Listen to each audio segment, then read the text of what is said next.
तो ये स्टोरी है ना हमने ज्यादातर अपने आसपास देखी होगी। जब 11वीं 12वीं क्लास में कोई एक लड़का होता है ना, उसको घर वाले ना ज्यादातर चिंटू नाम देते हैं। और आपने महसूस किया होगा कि आपके आसपास कोई ना कोई ऐसा चिंटू रहा होगा जो 11वीं 12वीं क्लास में ना बड़ा हार्ड वर्किंग, इंटेलिजेंट और एम्बिशियस भी रहा होगा। और वो चिंटू जिसके अंदर ये पोटेंशियल है कि वो आईआईटी जी नेट का एग्जाम बहुत इजीली क्रैक कर सकता है।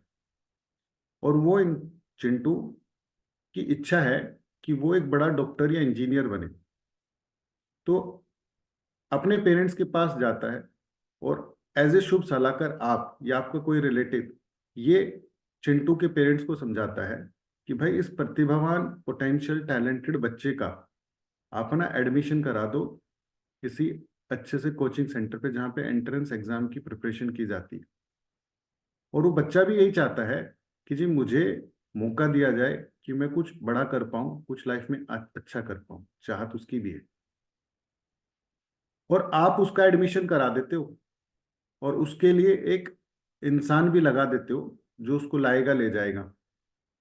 उसकी माँ उसके खाने की, योगा मेडिटेशन की फुल जिम्मेदारी ले लेती है कि भाई मैं इसका ध्यान रखूंगी। और एज ए फैमिली मेंबर आपने डिसाइड किया है कि जो एंटरटेनमेंट है वो महीने में हम 2 बार बुक करेंगे, फिक्स करेंगे कि भाई कभी ये लड़का ऐसा ना हो कि भाई पूरा ही पढ़ाई में टूट जाए और इसको ये समझ में ना आए कि लाइफ है क्या। तो महीने में 2 दिन बुक रहेंगे हमारे एज ए फैमिली एंटरटेनमेंट के लिए। तो विद दैट नोट उस प्रतिभावान चिंटू की शुरुआत करा दी जाती है कि भाई ये लाइफ में कुछ बड़ा करेगा और पूरा सपोर्ट स्ट्रक्चर मिलेगा। बट जैसे ही वो उस एनवायरनमेंट में जाता है, उस माहौल में जाता है, तो उसका एक ऑब्जेक्शन आता है। वो अपने घर वालों को आकर ये बताता है कि माँ मुझे तो ना अपनी मस्कुलर बॉडी बनानी है, तो आप मेरे को ना जिम ज्वाइन करा दो। थोड़े दिनों बाद वो कहता है कि मुझे ना इलेक्ट्रिक स्कूटर दिलवा दो ताकि दोस्तों के साथ आने जाने में मैं थोड़ा सा अपने आप अपनी लाइफ को जी सकूं। थोड़ा सा मुझे बाहर खाने दो क्योंकि जिंदगी ना मिलेगी दोबारा। वो डायलॉग आपको सुनाता है और आपको ये समझाता है कि भाई मुझे जिंदगी खुलकर जीने दो ना, मुझे भी थोड़ी सी रील नेटफ्लिक्स का मजा लेने दो ताकि मैं अपने भी फ्रेंड्स के साथ जी सकूं, घूम सकूं। और वो ये बताता है आपको कि आप मुझे 6 7 घंटे की नींद के लिए जो प्रेरित करते हो, बट हमारे स्कूल में या हमारे कोचिंग सेंटर पे मैंने पढ़ा था कि ह्यूमन बॉडी को 7 से 8 घंटे की नींद की जरूरत होती है। तो आप मुझे 7 बजे से पहले मत उठाया करो। वो बार बार आपको ये बताता है कि देखो 8वीं 9वीं 10 क्लास में मैं भी तो फर्स्ट आया था और पास्ट में मैं भी तो स्कूल से बहुत सारे मेडल लेकर आया था। बट वो आपको आपकी डेली वीकली मंथली प्रोग्रेस से के बारे में नहीं बताता है। वो अपने किस्से सुनाता है उस पास्ट के जहाँ पे वो कुछ ना कुछ अचीव कर कर आया था। मैं आप लोगों से इस कहानी में जो ये चिंटू है इसके भविष्य के बारे में कुछ पूछना चाहता हूँ कि भाई आपको उसकी बातों को सुनकर, उसके ये एक्शंस को देखकर क्या लगता है, एज ए शुभ सलाहकार, as a coach, as a guide या एज ए पेरेंट, आपका क्या स्टैंड होगा इस चिंटू के लिए? अगर इस चिंटू को अकाउंटेबिलिटी का और एनवायरनमेंट सही तरीके से नहीं दिया गया तो क्या चांसेस है कि ये चिंटू चैंपियन बन पाएगा? क्योंकि दिल से आपका जो इंटेंट है एज ए एडवाइस और एक्शन देखने का, वो मैं आप लोगों से समझना चाह रहा हूँ कि थोड़ी सी ना बात करना चाह रहा हूँ आपसे कि जो चिंटू है अपने चैंपियन बनने की कहानी में आपको क्या लगता है कि इस व्यवहार से, इस विचार से, इस एक्शन से कभी चैंपियन बन पाएगा?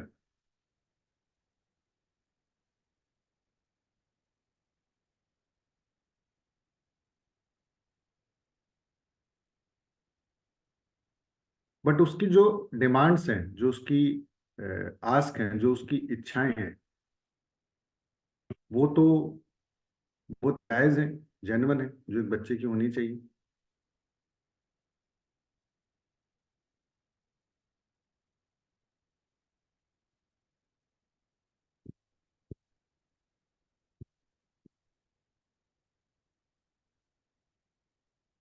क्यों लग रहा है आपको कि वो नहीं कर पाएगा? फोकस है तो सही भाई, यही तो उसकी उम्र है, दोस्तों के साथ जाने की, खाने की, थोड़ा बहुत मस्ती मजाक कराने की। नहीं है उसकी उम्र, वो सही लॉजिक तो दे रहा है।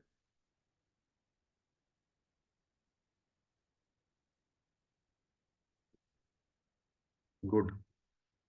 तो 3 लोगों का तो मैं चैट बॉक्स में रेस्पॉन्स देख पा रहा हूँ। जो नहीं लिख पा रहे, अगर वो बात कर पाए मेरे से, क्योंकि चिंता यहाँ पे चिंटू के भविष्य की हो रही है। जी Dharmendra, sorry Hemant sir. Sir सबसे बड़ी बात यह है कि जो भी वो कर रहा है ना वो कंट्रोल्ड नहीं है। हम्म। ठीक है, उसके ऊपर कोई सुपरविजन नहीं है। हम्म। तो अब जो उसके मन में आ रहा है, जो उसे सही लग रहा है, जो उसे गलत लग रहा है, वो सिर्फ कन्विंस कर रहा है, लॉजिक दे रहा है, अपने एक्शंस को राइट दिखा रहा है। हम्म। तो कहीं ना कहीं उसे आगे चल के प्रॉब्लम होगी होगी डेफिनेटली। हम्म। हम्म। बिल्कुल सही कहा सर आपने। यानी कि आपकी जो डिजायर है और जो आपका डेडिकेशन है वो अलग डायरेक्शन में हो गया है। अब मैंने ये पूछना चाहता हूँ आप लोगों से कि भाई एज ए चिंटू, जो चैंपियन बनने की राह आपको दिख गई कि डायरेक्शन गलत है, तो हम में से बहुत सारे बिजनेस ओनर्स भी तो कुछ ऐसा ही कर रहे हैं कि उनकी इच्छा तो है कि वो लाइफ में कुछ बड़ा करें, अपने बिजनेस को नेक्स्ट ग्रोथ पर लेकर जाए। जैसे उस चिंटू का मकसद है पढ़ाई, और एक बिजनेस ओनर का मकसद होता है कमाई। और मैंने बड़ा क्लोजली ऑब्जर्व किया है पिछले 6-8-10 महीनों में कि हम बिजनेस ओनर क्या हमारा वो बेसिक धर्म निभा पा रहे हैं? जो हमारा एक मकसद है कि हम कुछ कमाएं, अपने बिजनेस को आगे ले जाएं, तो क्या हम वो कर पा रहे हैं? क्योंकि बहुत बार मैंने नोटिस किया है कि जो बेसिक्स हैं चैंपियन बनने के, कि भाई आपका बेसिक काम है अपने बिजनेस के बारे में सोचना, उसके प्रति अग्रसर रहना, उसके ऊपर फोकस रहना, और उस एनवायरनमेंट में बड़े रहना। क्योंकि as a coach, as a mentor, मुझे साफ दिखाई देता है कि ये डायरेक्शन गलत है। जैसे कि हम यहाँ पे ये देख पाए कि जो ये चिंटू है, चैंपियन बनने की प्रतिभा रखता है, तभी घर वाले उसके उस पास्ट एक्शन को देख पाए, समझ पाए। बट प्रेजेंट में उसके एक्शन और उसका डायरेक्शन दोनों गलत जा रहे हैं। तो ऐसे ही हमने एज ए बिजनेस ओनर कुछ भी किया हो पास्ट में, बट प्रेजेंट में अगर हम अपने एक्शन और डायरेक्शन को नहीं पकड़ेंगे, तो फ्यूचर डाइसी हो जाएगा, डिफिकल्ट हो जाएगा, पेनफुल हो जाएगा। क्योंकि एज ए बिजनेस ओनर हम बहुत बड़ी जिम्मेदारी निभाते हैं।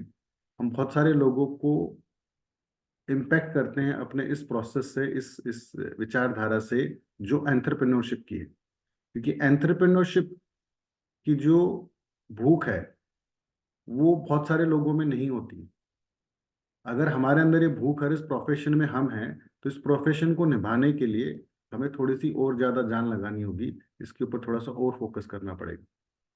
तो विद दैट नोट, मैं आज की क्लास स्टार्ट करता हूँ कि आप लोग अपने आसपास के लोगों को चिंटू ना रहने दें, उनको चैंपियन बनने में उनकी मदद करें। क्योंकि चिंटू को कभी समझ में नहीं आता है कि उसके एक्शन, उसके डायरेक्शन ठीक नहीं है। उसको अगर वो माहौल मिला, उसको शुभ सलाहकार मिले, उसको कुछ समझाने वाले लोग मिले, तो 100% वो चैंपियन बन जाएगा। क्योंकि we are born as a champion, और चैंपियन जो बनते हैं वो चैलेंजेस को फेस कर कर बनते हैं। तो अगर हमारी लाइफ में चैलेंजेस आ रही हैं, तो चैलेंजेस को फेस करना हमें आना चाहिए, तभी हम चैंपियन बनेंगे। तो with that note, we are starting today's class. और आज की क्लास में जाने से पहले मैं आप लोगों से सिर्फ एक एक करके प्रश्न पूछना चाहता हूँ, समझना चाहता हूँ। पुरानी क्लासेस में से आपको क्या क्या याद है? पुरानी क्लासेस में जो कुछ हमने टॉपिक्स अभी तक कवर किए हैं, अगर आप मेरे को बताना चाहो, एक दो लोग अनम्यूट करके, कि जी अब तक की क्लासेस में हमने ना ये टॉपिक याद है, ये हम कर चुके हैं, मुझे बड़े अच्छे याद रहे और बहुत अच्छे से मैं रिलेट कर पाया।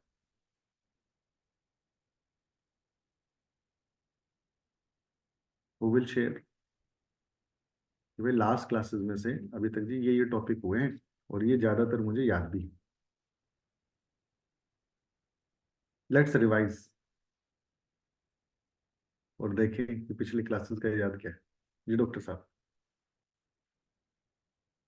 डॉक्टर साहब आपके केस में तो क्या ना, आप दिख जाते हो बिल्कुल पर्टिकुलर। हाँ, और लोगों को पता नहीं रहता कि रजाई में बैठे हैं अभी। जी। सर सबसे अच्छा जो मुझे मेरी लर्निंग थी एक तो जो सर पर्सनल और प्रोफेशनल के बीच में जो सर बहुत बारीक लगी थी उसको आपने बहुत अच्छे से क्लियर कर दिया हम्म। कि पर्सनल रिलेशंस में हमें प्यार चाहिए, हमें अफेक्शन चाहिए, और हम्म। प्रोफेशनल में हमें मनी चाहिए। हम्म। दूसरा मुझे आपका था बीजेपी वाला कंसेप्ट बहुत अच्छा लगा था। हम्म। बायर का जो जर्नी पाथ है हमें उसको कैसे वो करना है। हम्म। तीसरा सर जो आपने ना कहीं ना कहीं मैं जो रिलेट कर पा रहा था अपने आप से, मेरे पास लॉन्ग टर्म गोल तो थे लेकिन शॉर्ट टर्म गोल इतने स्पेसिफिक नहीं थे। हम्म। हम्म। तो मैं धीरे धीरे उसके ऊपर वर्कआउट कर रहा हूँ हम्म। और ज्यादा से ज्यादा रियलिस्टिक गोल बनाने की कोशिश कर रहा बहुत हूँ बढ़िया। जिनको मैं, हाँ जिनको मैं 7 डेज के अंदर या विद इन 1 मंथ में पूरा कर सकूँ। बहुत बढ़िया, मजेदार। जी सर। ये वर्ड आपसे सुनना मजेदार रहा फिर, कि वो रियलिस्टिक छोटे छोटे गोल जो हम अचीव कर हाँ सके। हाँ। सर उस मैंने नेक्स्ट। आपकी वो भी पढ़ी थी, आपने जो भेजा था हम्म। गोल शीट आपकी, तो मैंने हम्म। उसको पूरा अच्छे तरीके से एक एक पॉइंट को पढ़ा था हम्म। कि आपने जीपीसी का हो गया या गाइड का प्रोग्राम हो गया, ये आपका। और sir touchwood sir, honestly speaking मुझे हम्म। ऐसा लगा कि जो मेरे दिमाग में चल रहा है उसे आपने पेपर पे उतार दिया। हम्म। हम्म। मतलब जो मेरे गोल है ना कुछ 2-3 साल को लेकर, स्टेप बाय हम्म। स्टेप, मैंने ये, हाँ हम्म। यार पहले तो इन्हें पूरा करो, उसके यस, बाद आगे बड़ी चीज आगे होती बढ़ो जाएगी। सर। यस, इसीलिए मैंने हाँ। वो अपने short term long term goal share किए थे आप लोगों के साथ ग्रुप में, जी जी जी। ताकि एटलीस्ट हाँ आप भी रिलेट कर सको, उसको कंप्लीट कर सको। हम अभी तक की क्लासेस में अगर देखें ना, तो बहुत कुछ ऐसे छोटे छोटे छोटे छोटे काम कर चुके हैं। जब आप 90 डेज 90 शीट में जाओगे, तो उसमें आपको लगभग 60 टास्क ऐसे होंगे जो अब तक हम कर चुके होंगे, और बचे हुए 30 काम ऐसे हैं जो आने वाली हम अगली 3 क्लासेस में कवर कर लेंगे।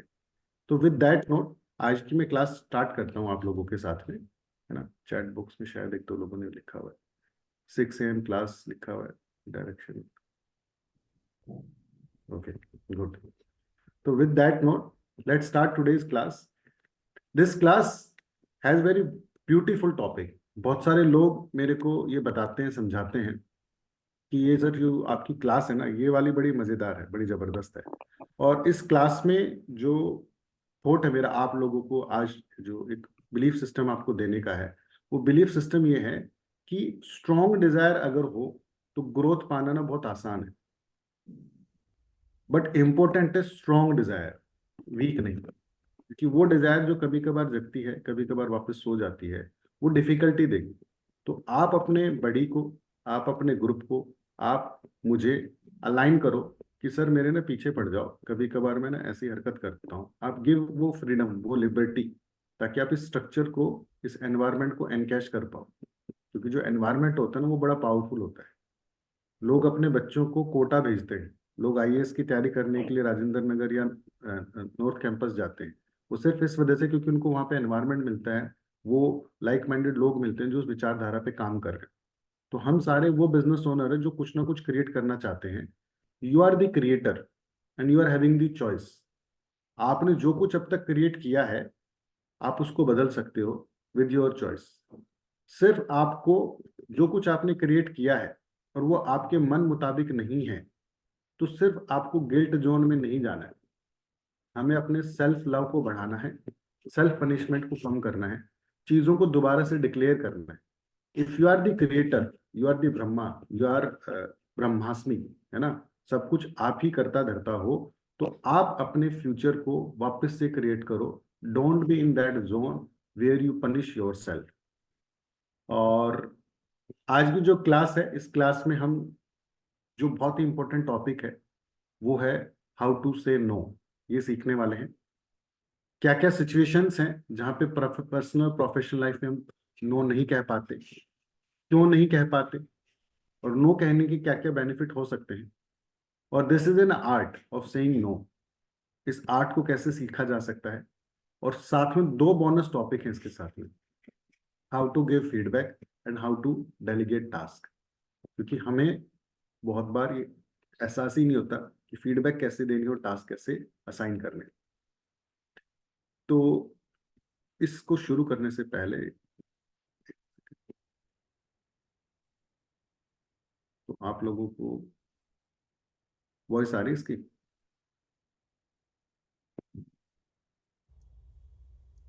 Mr. Saigal,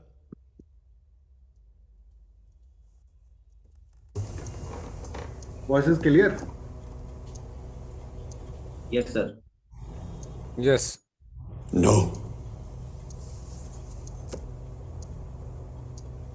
No, Your Honor.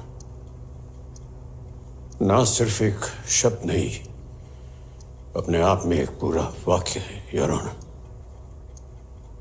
इसे किसी तर्क, स्पष्टीकरण, एक्सप्लेनेशन या व्याख्या की जरूरत नहीं होती। ना का मतलब ना ही होता है। My client said no, Your Honor. And these boys must realize no का मतलब no होता। उससे बोलने वाली लड़की कोई परिचित हो, फ्रेंड हो, गर्लफ्रेंड हो, कोई सेक्स वर्कर हो, या आपकी अपनी बीवी ही क्यों हो। No means no. And when someone says so, you stop.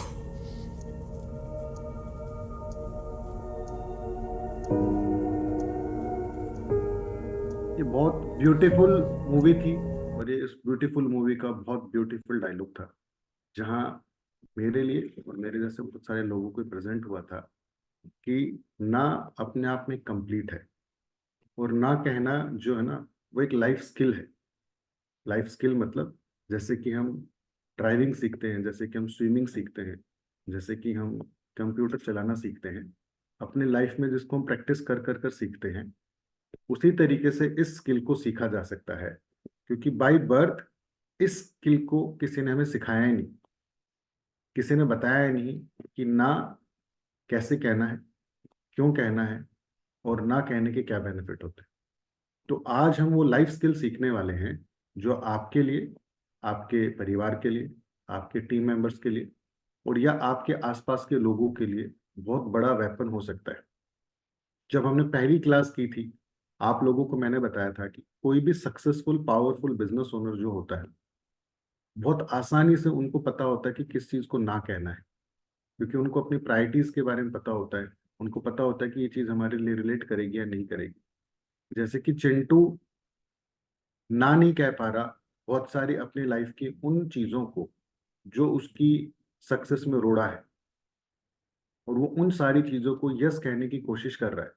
वो रील्स हो, वो दोस्तों के साथ बाहर जाना हो, जिम ज्वाइन करना हो, या देर तक सोना हो। तो हमें ये महसूस करना है, ये देखना है कि किन किन चीजों को हमें ना कहना और किन को नहीं कहना है। वन ह्यूमन और वन बिजनेस रूल। मैं आपको इसकी शुरुआत 2 रूल सिखाकर कहूंगा। एज ए ह्यूमन, लड़की की ना का मतलब ना ही होता है। हमें बचपन में ये सिखा दिया जाता है, बता दिया जाता है कि लड़की की ना में भी हाँ होती है ना। लड़की हंसी तो फंसी, कुछ ऐसे डायलॉग बता दिए जाते हैं। तो एज ए ह्यूमैनिटी मैं आप लोगों को ये समझाना चाहता हूँ कि जब कोई लड़की ना कहे तो उस लड़की की ना को ना ही समझना चाहिए, उसके अंदर कभी भी आपको हाँ नहीं समझना चाहिए। बट अगर आपको बिजनेस में कभी कोई नो कहे तो उस नो को नो नहीं समझना है, उसको कंसिडर करना है नेक्स्ट अपॉर्चुनिटी कि भैया इसने अभी ना कहा है, तो मैं इसको थोड़ा सा समझाऊंगा, बताऊंगा, और इससे इन फ्यूचर या तो रेफरेंस लेकर जाऊंगा या अपना क्लाइंट बनाऊंगा। तो ये बेसिक डिफरेंस आपको एज ए ह्यूमन और एज ए बिजनेस रूल समझना है। क्योंकि बिजनेस में नो बहुत बार इंसान इसलिए कहते हैं क्योंकि आपकी नोइंग, आपकी लाइकिंग, आपका ट्रस्ट ये क्रिएटेड नहीं होता है। अगर आप अपना नो, अपना लाइक, अपना ट्रस्ट बढ़ा लो तो ट्रांजैक्शन होने के चांसेस होते हैं, नहीं तो आपको रेफरेंसेस मिलने के चांसेस जरूर होते हैं। तो with that note I wanted to know, थोड़ी सी बातचीत करते हुए चलेंगे इस टॉपिक के ऊपर। इन पर्सनल और professional life, what are the situation where you can't say no? वो कौन कौन सी ऐसी सिचुएशंस होती हैं आपकी लाइफ में जहां आप नो नहीं कह पाते? थोड़ा सा शेयरिंग करेंगे, बातचीत करेंगे, उन सिचुएशंस को देखने की कोशिश करेंगे कि कौन कौन सी ऐसी जगह होती हैं जहां पे आप नो नहीं कह पाते। अगर आप अनम्यूट कर बात करना चाहें तो बहुत बढ़िया, अदरवाइज चैट बॉक्स पे तो मैं नोटिस कर ही रहा हूँ। कौन कौन सी ऐसी जगह हैं जहां आपको लगता है यार मैं ना नहीं कह पाता लोगों को? खासकर वो लोग जो हमारे नजदीक रहते हैं, जिनसे हम प्यार करते हैं। ओके, जिनसे हम प्यार करते हैं या जो आसपास के हमारे लोग हैं, उनको नहीं कह पाते। ठीक है, सिचुएशंस कौन सी रहती हैं उन लोगों को ना कहने में? ये तो हमें पता लग गया सरोज भाई। हम्म। क्या सिचुएशन है कि क्या वो ऐसी चीज बोलते हैं जहां पे आप नो नहीं कह पाते वाकर? जैसे कि एग्जांपल देखेंगे और रिलेट करेंगे अपने आप को। मैक्सिमम तो ये बात होती है कि खासकर जब पैसे की बात आती है तो वो हेल्प, एज ए हेल्प हम आपको बोलते हैं। हम्म और फिर मेरे से ना चाह कर भी नो नहीं निकलता, मैं चल एक कुछ हेल्प तो कर ही देता हूँ। हम्म तो जब इंसान कोई आपसे हेल्प मांगता है, हम्म। सिचुएशन अगर हम देखें तो वहां पे हम नो नहीं कह पाते, बिल्कुल सही कहा। और क्या सिचुएशंस रहती हैं, सोचो एक बार जी। सर मेरे साथ दो कंडीशन है जहाँ पर मैं ना नहीं कह पाता। हम्म पहली कंडीशन है ऐसा व्यक्ति जिसका मैं बहुत ज्यादा रिस्पेक्ट करता हूँ, चाहे हम्म मेरे एल्डर ब्रदर हो हम्म या मम्मी हो। हम्म अगर वो कोई ऐसी चीज चाह रहे हैं जिससे मेरा कोई बहुत बड़ा नुकसान नहीं है, हम्म लेकिन अगर मैं उनकी बात रख लूंगा तो उनका मान रह जाएगा। हम्म हाँ, बस ये कि उसमें मेरा टाइम या एनर्जी या थोड़ा बहुत पैसा जाता है, उससे कोई दिक्कत नहीं है, तो उस केस में ना नहीं करना। हम्म दूसरा, सर बीइंग ए डॉक्टर मेरे पास हमेशा ऐसे कुछ ना कुछ मरीज आते रहते हैं जिनकी फाइनेंशियल कंडीशन बहुत ही ज्यादा खराब रहती है। हम्म हम्म तो अगर मुझे दिखाई देता है कि नहीं यार इसकी ये वाकई में जेन्युइन प्रॉब्लम है इसकी और ये नहीं कर हम्म पाएगा, हम्म, और वो मरीज अगर मुझे इंसिस्ट करता है, तो मैं ऐसे मरीज को भी कभी ना नहीं कहता इलाज के लिए। बिल्कुल। तो यानी कि कहीं इंसान आपसे फेवर मांग रहा है कि किस तरीके से वो आपकी मदद चाह रहा है कि भाई आप मेरे को मदद कर दो इलाज में या किसी न किसी और रूप में। बिल्कुल सही कहा। जी हम्म आप में से कुछ और शेयर कर, आप म्यूट पे चले गए सर। हम्म सर, क्योंकि मुझे लगता है कि ना अगर बाई चांस अगर बात अगर लग्जरी की हो, अगर हम्म मैं मेरा होटल होता 3 स्टार 4 स्टार 5 स्टार, या इस तरीके कोई टूर एंड ट्रेवल का कोई मेरा काम होता, तो मैं साफ मना कर देता, क्योंकि उसके हम्म बिना उसका काम चल जाएगा। मैं नहीं तो हम्म कोई और सही। लेकिन सर मुझे लगता है कि जो यहाँ पे बात ट्रीटमेंट की आ जाती है, या अगर बंदा पेन में है हम्म और सिर्फ पैसे की वजह से उसको अगर इलाज नहीं मिल पा रहा है, तो उसके अंदर एक बहुत बड़ी कसक रह जाएगी। Good good. तो हाँ अगर मैं समझना चाहूँ, जी। जी जी, धर्मेंद्र जी लिखा है जी, जो बड़े प्यारे से और बढ़िया से लोग होते हैं उनको चाहकर भी नहीं कह पाते बोल, बिल्कुल सही कहा आपने धर्मेंद्र जी लिखा। मैं इसको अगर आपको समझाना चाहूँ तो हमारे पास ना लाइफ में दो सिचुएशंस होती है जहां पे हम लोगों को ना नहीं कह पाते, है ना, ताकि हम अंडरस्टैंडिंग बिल्ड कर ले इस कॉन्सेप्ट की और उस चीज की मास्टरी करने की तरफ हम आगे जाएं। तो वो दो सिचुएशंस कैसी होती हैं? एक सिचुएशन होती है जहां पे बंदा हमारे टाइम, हमारी प्रेजेंस और हमारे कंफर्ट को टच करता है। यानी कि लोग आते हैं और चाहते हैं कि उनको आपका साथ मिल जाए, आपका समय मिल जाए किसी न किसी रूप में। और दूसरा जो होता है ना, वो होता है मनी या एसेट्स से रिलेटेड कुछ आपसे चाहते हैं कि ये चीज मिल जाए। तो मोटा मोटा अगर आप देखोगे आपकी लाइफ में ये दो चीजें होती हैं जो लोग आपसे मांगते हैं, और आप अपने इन दो सिचुएशन के अंदर ना नहीं कह पाते। क्योंकि जब मैंने इसको रिसर्च किया, देखा, तो ज्यादातर ने यही दो एरियाज निकल कर आए जहां पे बंदा चाहता है कि जी आप मेरे साथ चल पड़ोगे फिल्म देखने, या वो चाहेगा कि जी आप थोड़ा सा ये चीज एडजस्ट कर लोगे मेरे लिए कि मैं आपके साथ जाऊंगा और आप भी उसी तरफ जाओगे तो आप मेरे को लेते हुए चले जाना साथ में।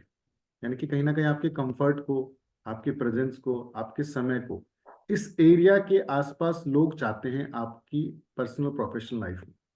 या आपसे चाहते हैं कि जी आप मेरे से ये प्रोडक्ट खरीद लो, या आप अपनी कोई चीज मुझे डिस्काउंटिंग रेट पे दे दो, या आप मुझे पैसा दे दो।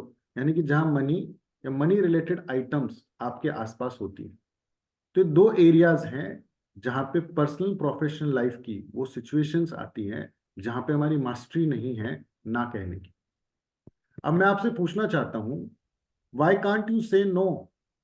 क्यों नहीं बोल पाते नो? बहुत सिंपल और बहुत छोटा सा वर्ड है, तुम्हें ना ही तो कहना है।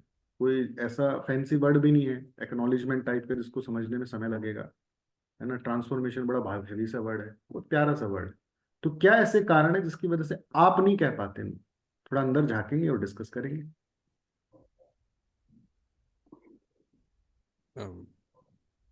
जी सर्वेश। वही किसी को पसंद की बात है और उसको जरूरत है, तो अगर हम्म, अगर हम उसकी हेल्प नहीं करते तो ये भी ठीक नहीं है। और उस नो इसलिए भी है कि भाई जो हम दे रहे हैं, चाहे वो एज हम्म, ए पैसे के रूप में है, तो हम्म, उससे हमको ज़्यादा फर्क नहीं पड़ेगा, और शायद उसकी लाइफ में कुछ चेंज हो जाएगा, हम्म। या मैं अपना कहीं योगदान दे पाऊंगा उसकी हेल्प के लिए।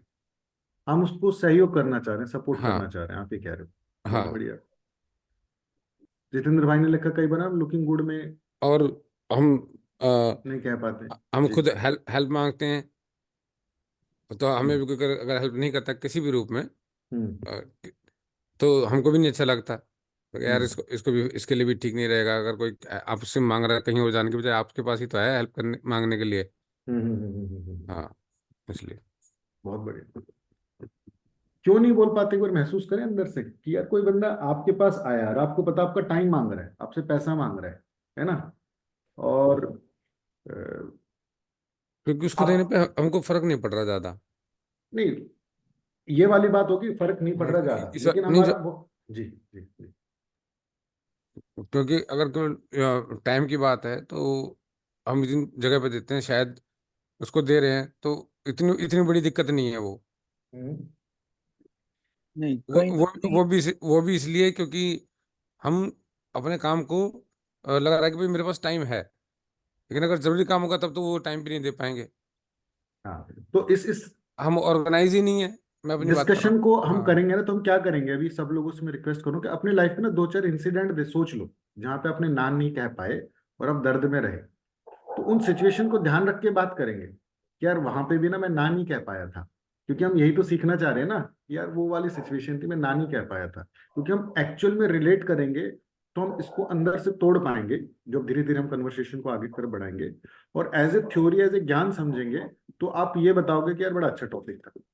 बड़े अच्छे टॉपिक से कहीं ज्यादा इंपॉर्टेंट है कि आप अंदर झांको, दो चार पांच 10 इंसिडेंट देखो पुरानी कि जहां आप ना नहीं कह पाए। तो क्यों नहीं बोल पाए ना? जैसे कि आपने बोला कि सिचुएशंस ऐसी हो जाती हैं, धर्मेंद्र भाई ने। जितेंद्र भाई ने बोला कि लुकिंग गुड में लोग रहते हैं, है ना, अच्छा बन के दिखाना है कि जी मैं तो हमेशा काम आऊंगा आपके, है ना, इस तरीके से। और क्या हालात हो सकते हैं? Can you add? Yes doctor साहब। सर अभी मेरे साथ तो अभी परसों का इंसिडेंस हुआ है।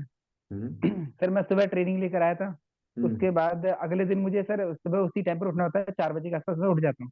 हम्म, तो रात में शाम को शादी में जाना था। तो मैंने हम्म, दीदी से क्लियर मना कर दिया, मैंने मैंने मेरे मेरे लिए पॉसिबल नहीं है। मैं एक तो ना तो सर मैं ट्रैवलिंग करना पसंद करता रात में, और मैं टाइम से सोना पसंद करता हूँ। हम्म, तो अब जो सबसे बड़े वाले भाई हैं, तो दीदी ने कहा ठीक है तूने मुझे तो मना कर दिया, पर उन्हें मना करना। तो सर हम्म, अंदर से मैंने भाभी को भी मना कर दिया, उनके बच्चे को भी मना कर दिया। फिर भैया का फोन आया कि हाँ भाई चलना है। तो सर अंदर हम्म, से ये था कि भाई मुझे नहीं जाना है। मैंने ठीक है भाई साहब चलो। हम्म, क्योंकि सर ये कि ड्राइविंग मुझे ही करनी थी। Yes yes yes. तो इसका हाँ मतलब आप अगर देखो छोटे छोटे एग्जाम्पल जैसे डॉक्टर साहब ने देखा, तो क्या क्या ऐसी हाँ सिचुएशन रहती है जहां पे हम ना नहीं बोल पाते। तो अगर हम देखें ना, कुछ हमारे बिलीफ सिस्टम है। अगर आप अंदर हम्म, झांक कर देखो तो हमारे कुछ ऐसे बिलीफ सिस्टम हैं जिसकी वजह से हम ना नहीं कह पाते। और जब तक हम बिलीफ सिस्टम को नहीं तोड़ेंगे, जो हमने पहली क्लास में पढ़ा था और जो मैंने आपको बताया था कि बिजनेस की फाउंडेशन आपके बिलीफ सिस्टम पे अटकी हुई है, ऐसे आपकी लाइफ की कृपा दृष्टि जो रुकी हुई है वो आपके बिलीफ पे रुकी हुई है। तो आपके कुछ बिलीफ्स हैं जो बिलीफ बचपन में बन गए थे, और वो बिलीफ इतने पावरफुल बन गए हैं कि आपको ना कहना एक पहाड़ लगता है, बहुत ज्यादा पहाड़ लगता है। क्या बिलीफ है वो बिलीफ ये कहते हैं कि मैं है ना कहीं इसको ना कह दूं तो इसको रूड तो नहीं लगूं, इसको सेल्फिश तो नहीं लगूं। यानी कि मुझे क्या महसूस हो रहा है कि मैं किसी को ना कहूंगा तो उस इंसान को जिसको मैं ना कह रहा हूं उसको कहीं ये तो नहीं लगेगा कि मैं रूड इंसान हूं, मैं सेल्फिश इंसान हूं। और क्या लगता है, दूसरा कहीं अपसेट तो नहीं हो जाएगा, हर्ट फील तो नहीं कर लेगा यार, यानी कि कहीं रिलेशनशिप खराब तो नहीं हो जाएगी कि मैं इसको ना बोलूंगा और ये बुरा मान जाए या अपसेट फील हो जाए, इसको सेल्फिश ना लग जाए, इसको रूड ना लग जाए। और helping others is a good deed, ये हमें बचपन में बता दिया गया, सिखाया जाता है, कहता है helping is caring, sharing is caring. और हेल्प जब करते हैं तो बहुत अच्छा काम है, पुण्य का काम है।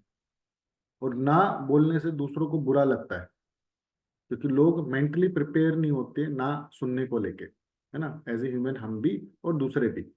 लेकिन यहाँ पे अगर नोटिस करो आप, पूरी कहानी इन बिलीफ्स के आसपास कहाँ चल रही है।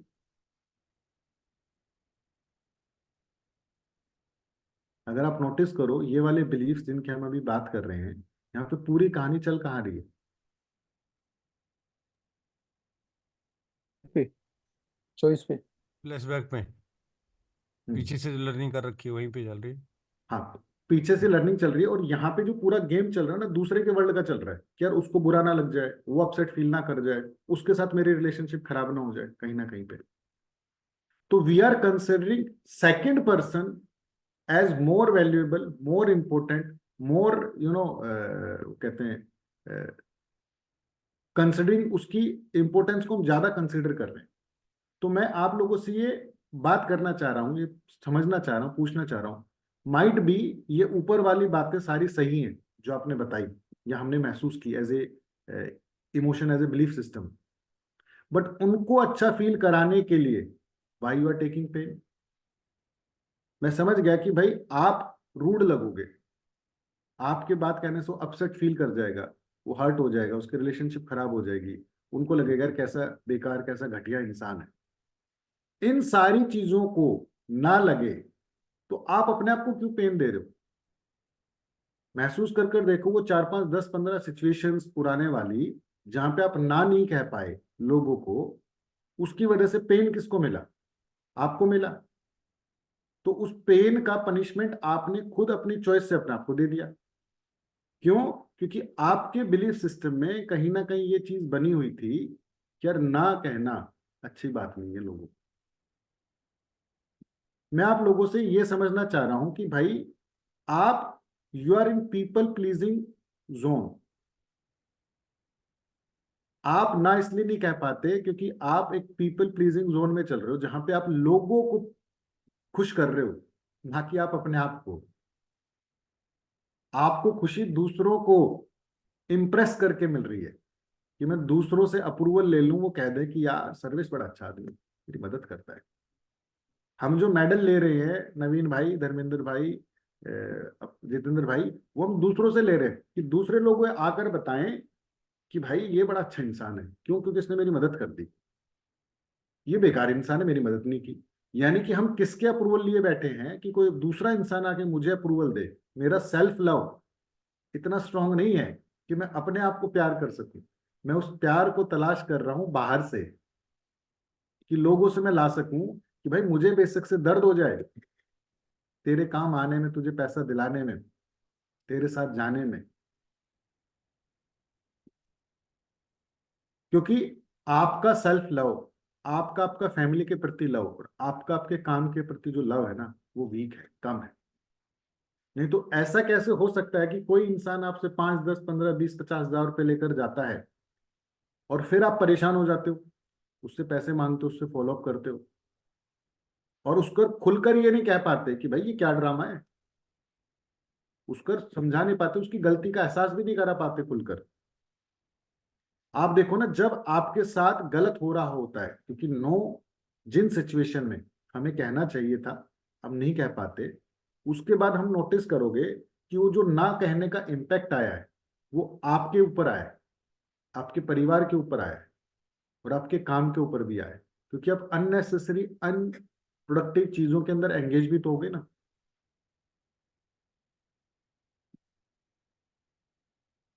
दूसरों को अधिकार है आपसे पूछने का, क्योंकि एज ए ह्यूमन आपने अपनी आइडेंटिटी आपने अपनी पर्सनैलिटी इस तरीके से बना रखी कि लोग आपके पास आएंगे, वो पूछेंगे, बट आपके पास भी तो एक अधिकार था ना कहने का, रिफ्यूज करने का।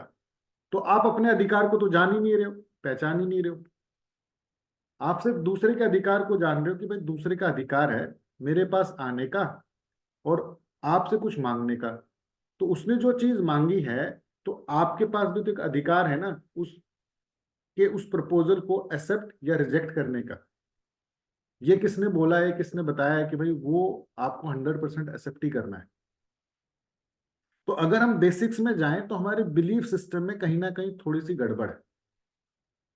अगर मैं इस बिलीफ सिस्टम को थोड़ा सा बदलूं, चेंज करूं, तो ना बोलने के मेरे को ना बहुत सारे फायदे होने वाले, बहुत सारे बेनिफिट मेरे को मिलने वाले। तो जो बेनिफिट मिलने वाले अगर मैं इसको देखूं, यस मेक्स शॉर्ट टर्म में हीरो बट लॉन्ग टर्म में जीरो।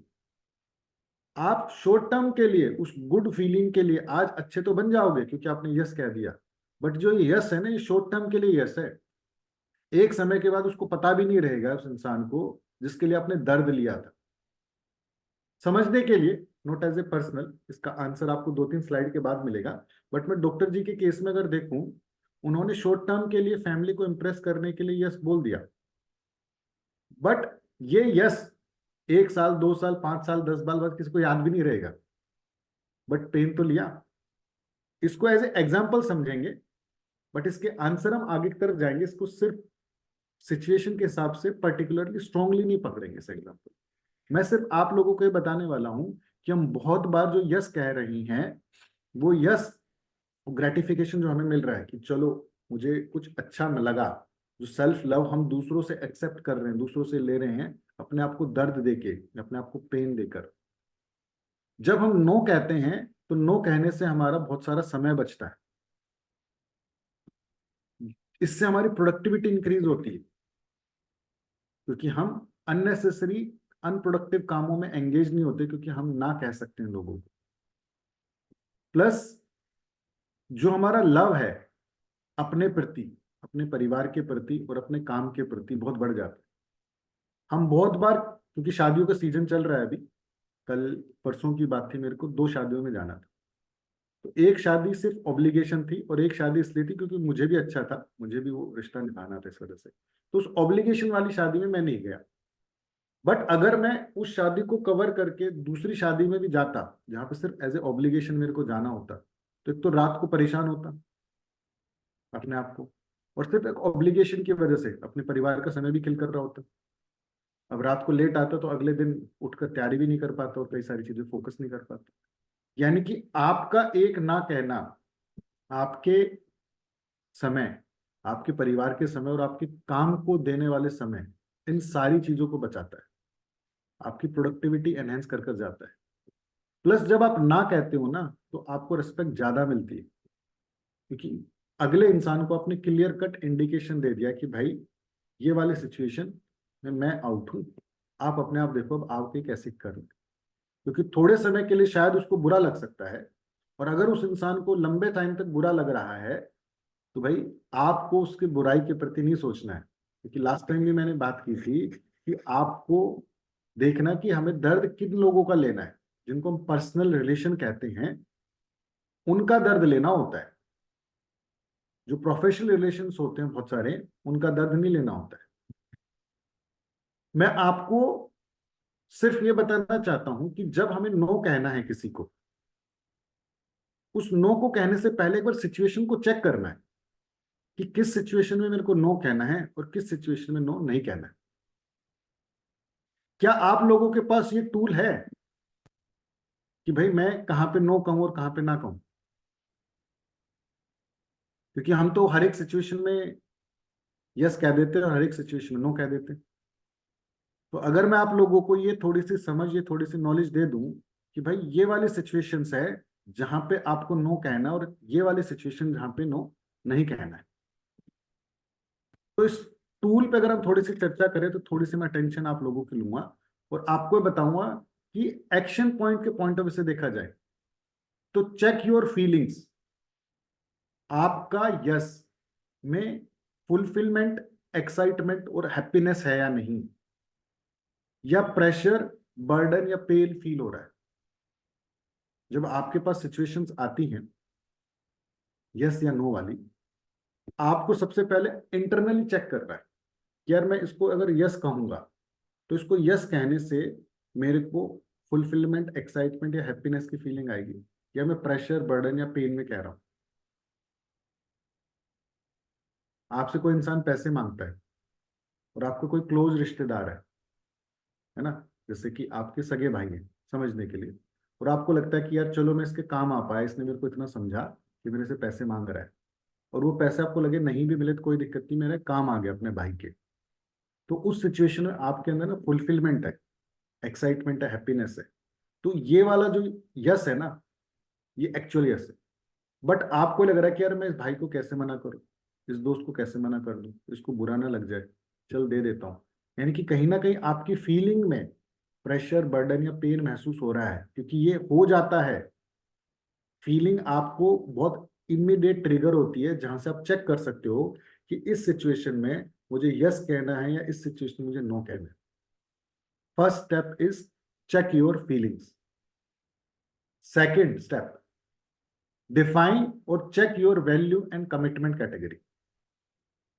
कि भाई जो इंसान आपसे जो पूछ रहा है, क्या वो आपके वैल्यू सिस्टम के आसपास, आपके कमिटमेंट के आसपास है या नहीं।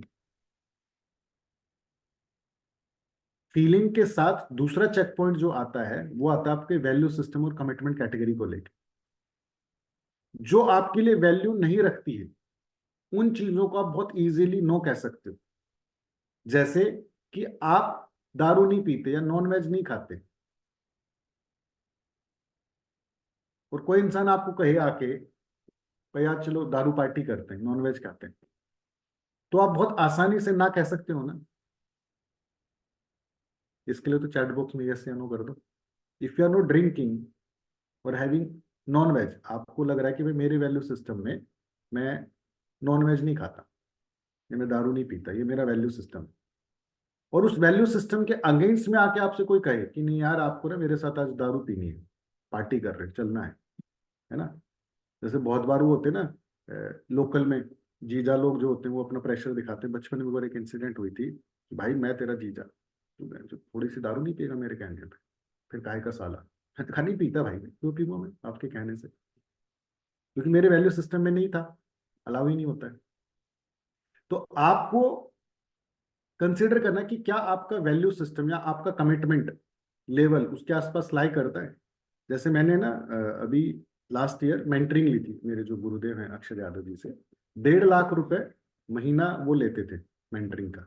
यानी कि हफ्ते में वो 4 घंटे पढ़ाते थे, और उस क्लास की ना कोई रिकॉर्डिंग भी नहीं देते थे। यानी कि एक क्लास मेरे को पड़ी 35,000 रुपए की, और अगर हम होमवर्क कर नहीं आते थे तो क्लास में नहीं बैठाते थे, बाहर बैठा देते, बाहर बाहर बैठ जाओ, आप होमवर्क करके नहीं आते उसका मतलब आप सीरियस नहीं हो, आप कमिटेड नहीं हो मेंटरिंग को लेके। तो क्या आपको लगता है कि उस सिचुएशन में उस दिन अगर कोई इंसान बोले भाई मेरी शादी है, तेरे को शादी में आना है, मेरे किसी रिलेटिव की भी शादी हो, तो मैं शादी में जाऊंगा, वहां पे अटेंड कर आऊंगा। लोग फ्लाइट ले लेकर आते थे मेंटरिंग के अंदर, क्यों? क्योंकि कमिटमेंट वैल्यू बहुत हाई होती थी। क्योंकि जब आपका कमिटमेंट वैल्यू सिस्टम हाई होता है किसी के प्रति, तो आप बहुत इजीली ना कह सकते हो। थर्ड लेवल क्या है जहां से आपको चेक करना है नो कहने से पहले? वो चेक करना है कि जिस इंसान के साथ आप नो कहना चाह रहे हो उसके साथ आपकी रिलेशनशिप क्लोज है या कैजुअल है। ये 3 पैरामीटर ऐसे हैं जिसके ऊपर आपको नो कहने से पहले चेक करना है। तो मैं आपको एक चेक पॉइंट दे रहा हूं ये समझने के लिए कि मुझे कहां पे ना कहना है और कहां पे ना नहीं कहना है। पहला चेक पॉइंट क्या है?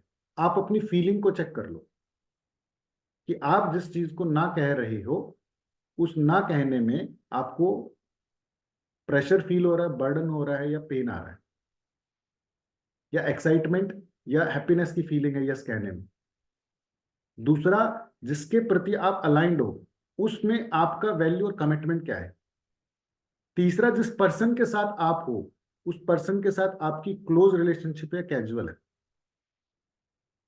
क्योंकि बहुत बार जहां आपकी क्लोज रिलेशनशिप होती है तो आपको आपकी वैल्यू सिस्टम के अगेंस्ट में भी काम करना पड़ सकता है।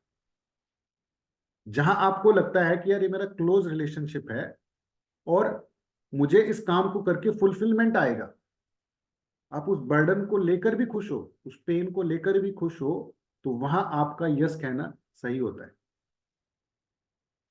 आप में से बहुत सारे लोग, क्योंकि मैंने जब पर्सनली इस एक्सरसाइज को किया और देखा कि ये डिफरेंशिएट ही नहीं कर पा रहे हैं।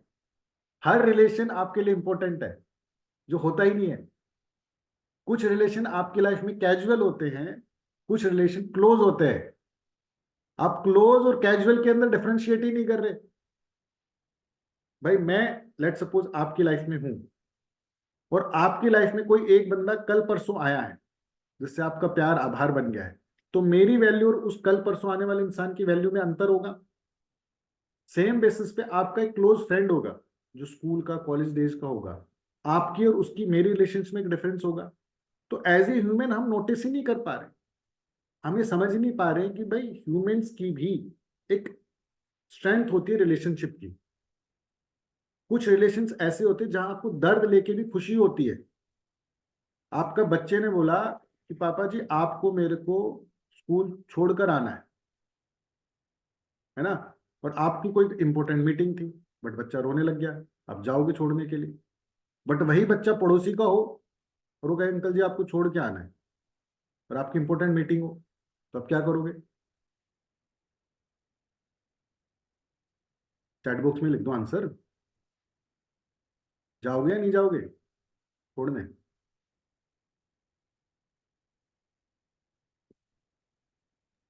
बच्चों को तो छोड़ना ही पड़ेगा। अपने ना के पड़ोसी के। हाँ हाँ तो नहीं जाओगे ना, क्योंकि अगर आप जाओगे तो दूसरे दिन कोई दूसरा पड़ोसी का बच्चा चिल्लाएगा कि अंकल मेरे को आपकी गाड़ी में जाना बड़ी अच्छी, छोड़ के और नहीं तो मैं नहीं जाऊंगा, रोऊंगा, मेरा भविष्य खराब हो जाएगा, कैसे अंकल हो, ये है वो है। नहीं जाओगे बिकॉज आपको पता है कि कौन सा क्लोज है कौन सा कैजुअल है। आपको पता है कौन सा वैल्यू सिस्टम के साथ मैच कर रहा है कौन सा नहीं कर रहा है। क्योंकि बहुत बार आपका बच्चा कितना ही रोता रहे बट आपका कमिटमेंट कहीं अलाइंड है किसी चीज को लेके, तो आप बच्चों को समझाओगे कि नहीं बच्चा ऐसा नहीं हो सकता है, तो कितना ही क्लोज क्यों ना हो, बट ये मेरे कमिटमेंट मेरे वैल्यू सिस्टम के अगेंस्ट है, इसको हम एक्सेप्ट ही नहीं करेंगे। क्योंकि उस काम को करते वक्त आपको फुलफिलमेंट एक्साइटमेंट नहीं आ रहा है और आप कर रहे हो, तो फिर जीना क्यों भाई, क्यों फोकस कर रहे हो उस चीज के ऊपर? तो मैं आप लोगों को जो ये देना चाह रहा हूं, बताना चाह रहा हूं कि आपके पास जो टूल है, जो मैकेनिज्म है, वो ये चेक करने का है सबसे पहले कि मुझे अगर नो कहना है तो नो कहना है या नहीं कहना है, पहले ये तो जज कर लो। कहेंगे कैसे उसके बाद बाद में जाएंगे, पहले तो ना ये डिसाइड कर ले कि भाई नो कहना है या नहीं कहना है। तो नो अगर कहना है तो पहला चेक करो अपनी फीलिंग के लेवल पे, दूसरा चेक करो अपने वैल्यू सिस्टम और कमिटमेंट के लेवल पे, तीसरा चेक कर लो क्लोज और कैजुअल के। इन तीनों में से कोई भी एक पैरामीटर हो आपके पास तो आपको पता लग जाएगा कि मुझे यस कहना है या नो कहना है। यहां तक आप मेरे साथ अलाइंड हो, यहां तक ओके हो कि भाई पहले हमें ये डिसाइड करना है कि मैं यस कहूं या नो कहूं। अब मैं आपसे अगर बात करूं कि कहना कैसे है, क्योंकि इंपॉर्टेंट तो ये है कि योगेश्वर जी बात तो ठीक है कि भाई मैं देख लूंगा, लेकिन मुझे तो बहुत सारे लोगों को नो कहना है। मैं अपनी फीलिंग भी ना देखूं, मैं अपने कमिटमेंट को भी ना देखूं, कैजुअल क्लोज भी ना देखूं, तो मुझे तो नो बहुत सारे लोगों को कहना है लेकिन मैं कह ही नहीं पाता। तो अगर नहीं कह पाते तो हम उस चीज के ऊपर बात करेंगे, हाउ टू से नो। इस कला को सीखेंगे, इस चीज को सीखेंगे। ये कला क्या कहती है? सबसे पहला जो नो कहने का तरीका होता है, वो नो कहने का तरीका क्या होता है? स्ट्रेट, क्लियर, बिल्कुल साफ शब्दों में ना।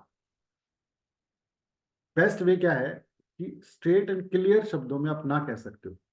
बहुत सारे ऐसे सिचुएशंस होती हैं जहां पे आपको कोई उसको झूठी उम्मीद, कोई प्रॉमिस नहीं करना है, बहुत पोलाइट वे में आप ना कह सकते हो और आप कहते भी हो।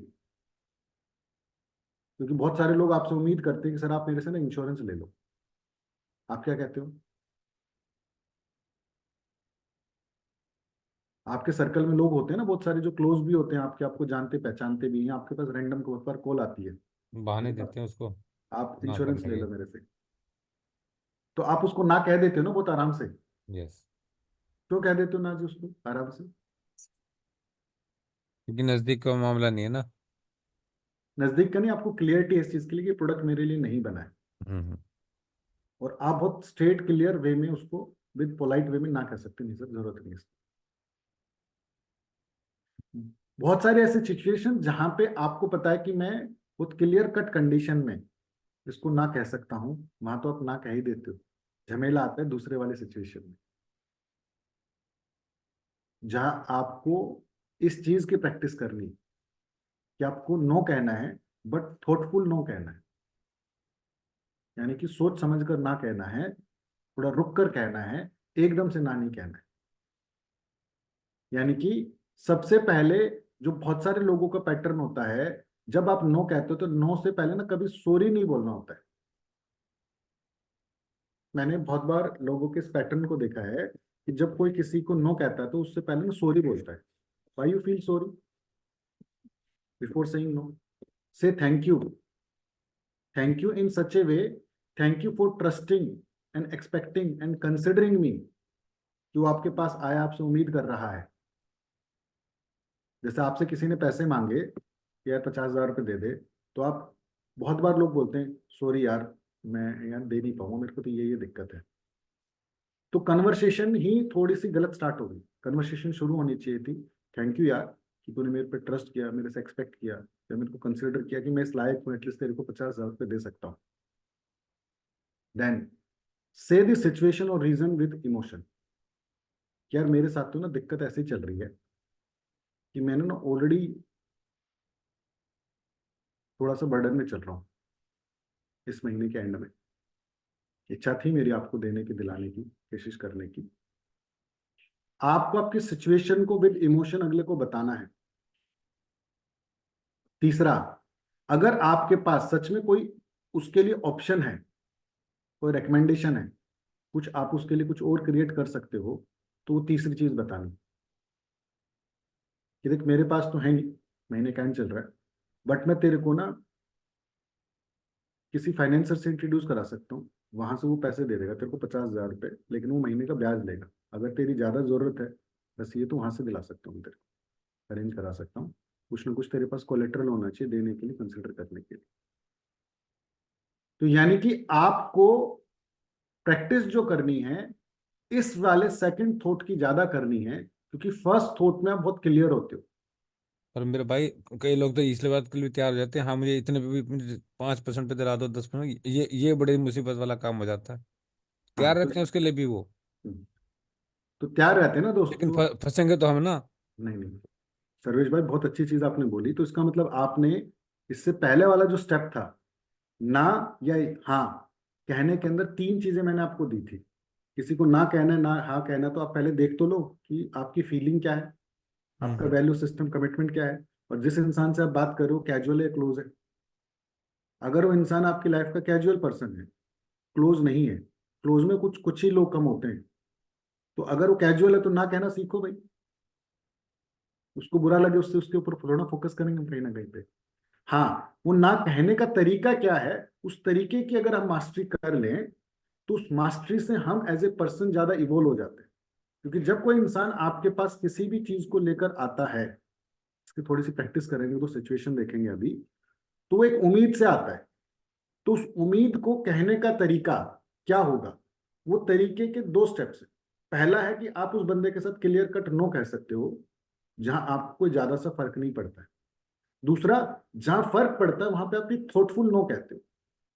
अब एक दो सिचुएशंस को डिस्कस करेंगे और इस चीज की प्रैक्टिस करने की कोशिश करेंगे कि जो हमने अभी ये ज्ञान नॉलेज ली है, ये एक्चुअल लाइफ में कैसे लगेगा।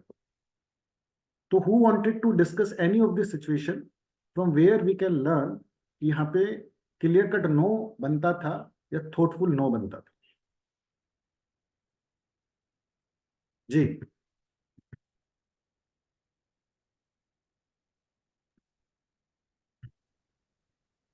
कुछ कह रहे हैं क्या?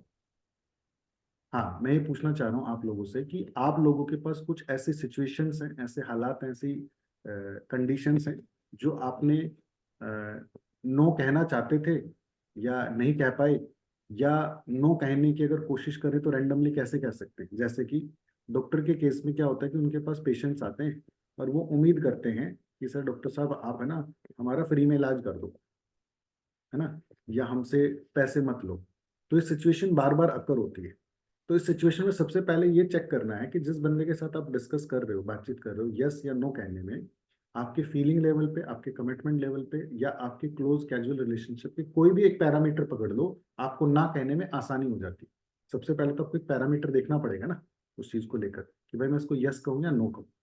अब आपको पता लग गया नो ही कहना है, तो नो कहना है तो नो कहने के दो तरीके हुए। पहला तरीका हुआ simple straight clear no, politeness के साथ में, यार ये मैं नहीं कर पाऊंगा। दूसरा सिचुएशन क्राइटेरिया क्या हुआ कि जहां पे आप थॉटफुल नो कह रहे हो। जैसे कि मेरे एक मित्र है और वो मेरे मित्र कह रहे हैं कि यार हमें ना क्या बोलते हैं अपना खाटू श्याम जी जाना है, तो अपनी स्कॉर्पियो कार दे दे यार, है ना। जनरली लोग मेरे से ये वाली कहानी बहुत एक्सेप्ट करते हैं, यार गाड़ी दे दे, बड़ी फैमिली है, जाना है, ये करना है, क्रिएट करना है। तो ये बड़ा चैलेंज आता है मेरे को। इस सिचुएशन में कुछ ऐसी चीज हालात होते हैं, कुछ ऐसे दोस्त होते हैं जिनको मैं दे देता हूँ, बट बहुत सारे लोग मांग लेते हैं। तो क्या सबको मैं गाड़ी देता रहूं अपनी? पहले तो आपसे ये पूछने वाला हूँ। बहुत सारे लोग मेरे से मेरी कार मांगते हैं, है ना। तो अब कार सबको तो नहीं दी जा सकती, कुछ ही क्लोज को दी जा सकती है।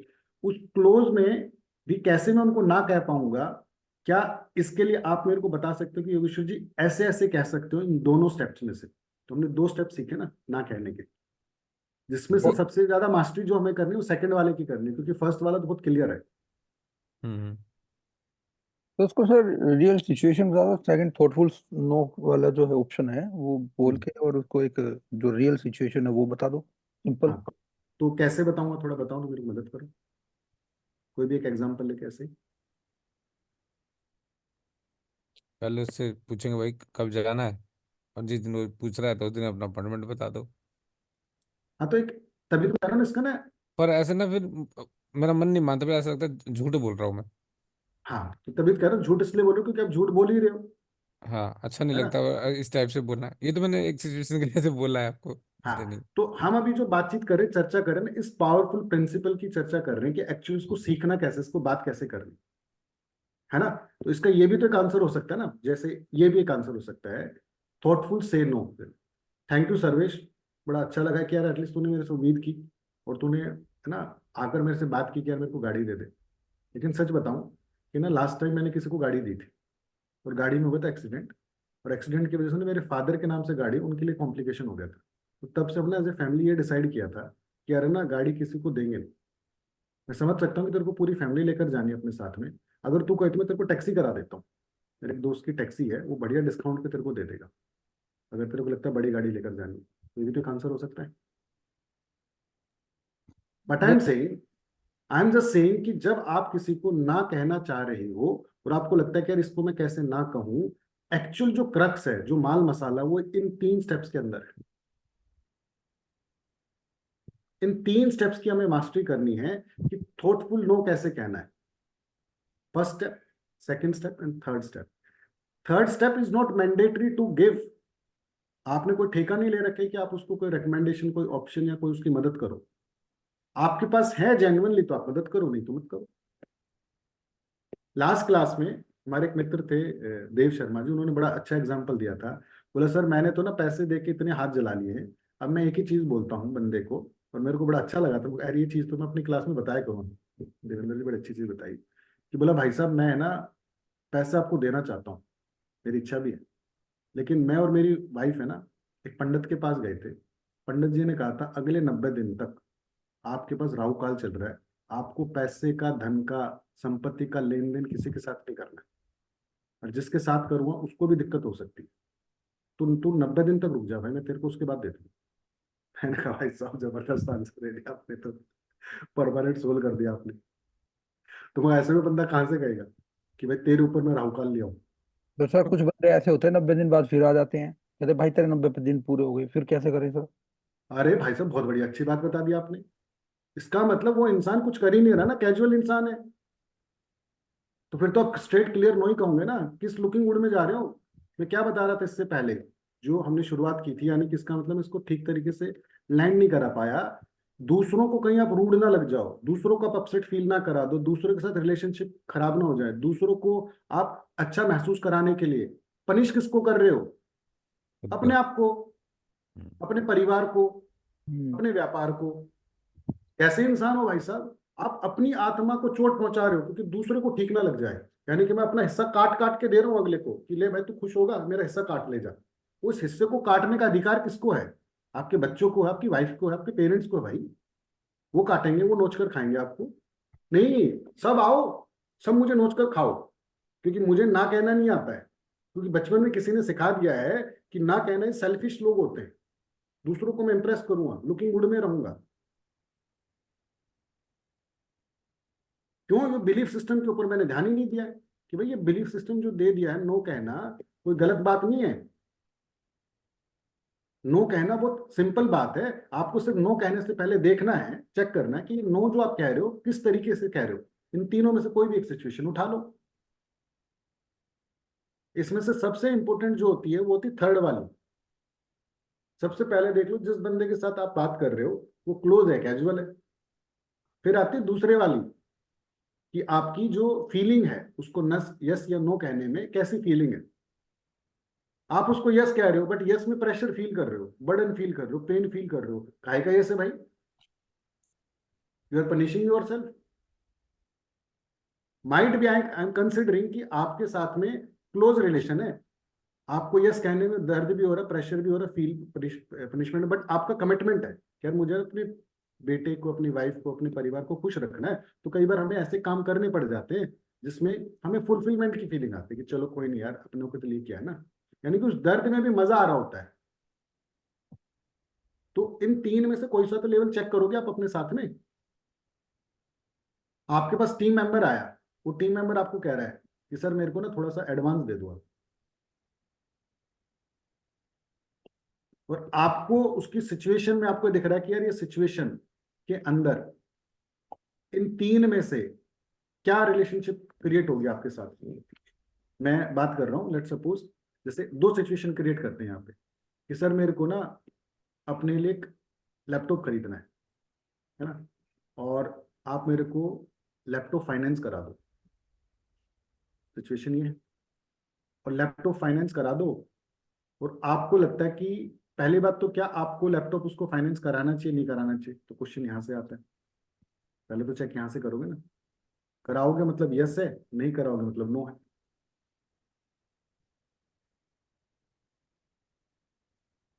पर्पस भी देखना पड़ेगा उससे बात करके कि भाई लैपटॉप का करने क्या वाला है। लैपटॉप चाहिए मेरे को अपने काम के लिए, मेरी प्रोडक्टिविटी एनहेंस हो जाएगी, क्रिएटिविटी बढ़ जाएगी, चीजें बढ़ जाएगी। आप पूछिए ना सर, सिचुएशन को क्रिएट करते हैं, डिस्कस करते हैं चार पांच। जॉब कर रहा है हमारे पास तो फिर 6 महीने अक्सर से नौकरी कर रहा है। हम्म,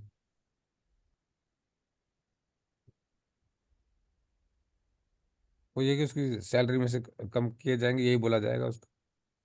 तो कह रहा है जी कर लो, कोई दिक्कत नहीं। हम्म। समझ में आएंगे ना सिचुएशन। तो ये जो हम्म। क्वेश्चन पूछ रहे हो या दूसरे लोग जानना चाह रहे हैं कि मन तो उसको ना कहने का, तो इस मन को ना को कैसे कहोगे, वो मैं पूछना चाह रहा हूँ यहाँ से, इस सिचुएशन में से, ये वाली सिचुएशन। तो let's do a practice and see some situation from your life. क्योंकि सिर्फ इसका ये ज्ञान होना कि भाई ना कहना चाहिए अच्छी बात है, बट उस ना को कहने की प्रैक्टिस अगर क्रिएट करेंगे तभी मजा आएगा। तो अगर मुझे पता लग गया इसको नो कहना है, तो क्या आप में से कोई बता सकता है इस सिचुएशन के ऊपर नो अगर कहें तो पहली चीज तो क्या हम पहले वाला नो कहेंगे या दूसरे वाला नो कहेंगे? 1 और 2, एक तो चैट बॉक्स में डाल दो। दूसरा, जो भी आप बोलोगे उसको कैसे कहोगे, एक बार थोड़ी सी प्रैक्टिस करना चाहूंगा, थोड़ा सा समझना चाहूंगा, पूछना चाहूंगा आप लोगों से। बहुत बढ़िया नवीन भाई। तू क्यों कहा, इसका रीजन समझ में आया? हाँ, उसको थॉटफुल नो कहना है, चीजों को समझ के। हम्म। उसकी क्योंकि जेन्युइन नीड तो है ही। स्ट्रेट फॉरवर्ड नो कहेंगे तो नौकरी वाला बंदा गई और भागेगा, फिर अपना हाँ, नुकसान नहीं करना। यस, सिचुएशन इसलिए क्लियर होगी ना कि भाई हाँ। इसको पहले वाला तो नहीं कह सकते कि नहीं दिला रहा। हम्म। कहना तो दूसरे वाला है ना। हम्म। तो दूसरे वाले नो को हम कैसे कहेंगे? बेटा सो जाना। नंबर 3 के प्रैक्टिस साथ। करो, प्रैक्टिस करो। क्या हुआ बेटा? नहीं, नंबर 3 के साथ तो एक बार प्रैक्टिस करते हैं भाई बहुत सर। अच्छी बात है कि तू लैपटॉप लेने वाला है। हम्म, और ये तेरे लिए आगे बढ़ने के लिए अच्छा है। अच्छा है तूने मुझसे पूछ लिया, पर हम्म, मेरे को अभी मैं तेरे को नहीं कर पाऊंगा, हम्म, क्योंकि ऑलरेडी मेरे पास तेरे को मालूम ही है कि ऑफिस में सैलरी का टाइम और ये जो भी है एक्सपेंसेस बहुत ज़्यादा है और प्रॉफिट में नहीं है। ओके, ऐसे कुछ बहाना मारेंगे। ठीक है, that is a good try. मैं ये कहूंगा कि कंपनी पॉलिसी ऐसे नहीं है हम्म, कि एक को किया जाए तो दूसरे को किया जाए, बट मैं तेरे को ये जरूर बता सकता हूँ कि तेरे को हम्म, कौन सा लेना चाहिए अभी तेरी नजदीक हम्म, जरूरत के हिसाब से, हम्म, और कहाँ से लेना चाहिए। बहुत और बढ़िया।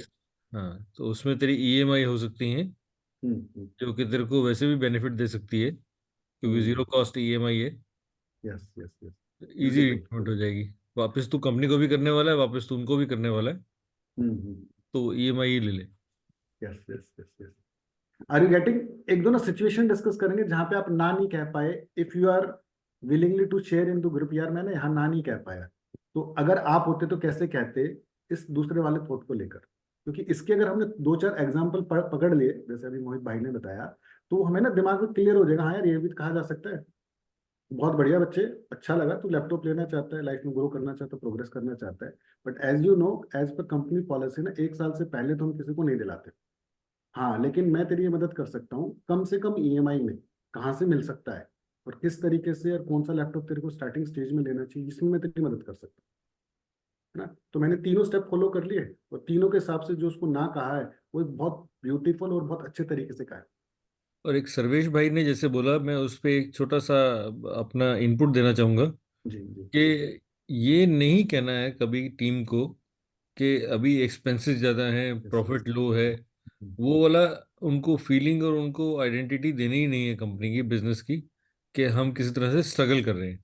Yes yes yes. हम ये तो जरूर कह सकते हैं अभी ग्रोथ में इन्वेस्टमेंट करनी है। बिल्कुल सही कहा आपने, वो मैंने भी उस टाइम पे नोटिस कर लिया था। बट हाँ। हम क्योंकि स्ट्रक्चर देख रहे थे, मैं स्ट्रक्चर क्या एटलीस्ट फॉलो कर रहे हैं। हम्म। तो हाँ, ये हाँ जी। बिल्कुल आपका ठीक फीडबैक है अमित भाई। Thank you. नवीन भाई, आपके पास लोग आएंगे, वो कहेंगे कि सर मेरे को छुट्टी दे दो 1 हफ्ते की, टीम मेंबर मांगते हैं ना। हाँ। कितने सारे सिचुएशन होती है, बहुत लोग कहते हैं लेट्स डिस्कस सम सिचुएशन ना। 1 हफ्ते की छुट्टी मांग रहा है लड़का आपसे आके, तो पहला तो क्या कि नहीं नहीं मिलेगी छुट्टी, पहला ये हो गया। बट नहीं कह सकते ना इसको नहीं मिलेगी छुट्टी, इसको तो आपको सेकंड वाले की प्रैक्टिस करनी पड़ेगी, तो सेकंड वाले थॉट पे कैसे बोलोगे? सर स्ट्रेट फॉरवर्ड में भी तो कहीं ना कहीं उसको बताना पड़ेगा ना, वो उसका दूसरा एकदम से क्वेश्चन आएगा कि भाई आप मतलब क्या सर क्यों। नहीं तो अगर उसको नहीं क्लियर करेंगे तो वो मतलब देखो मैं सिचुएशन बता रहा हूँ, ये पड़ेगी बहुत वही। बहुत अच्छा एक पॉइंट निकल कर आया। जितने में कैजुअल रिलेशन होते हैं ना, वहां पे आप स्ट्रेट नो ही कहोगे। आपके पास किसी इंश्योरेंस वाले का फोन आया कि मैडम जी इंश्योरेंस ले लो, है ना, मेरा टारगेट है, ये है वो है, आपके लिए अच्छा अच्छा अच्छा, तो उसको क्या कहते हो फोन पे? ना कह दे तो क्लियर कर।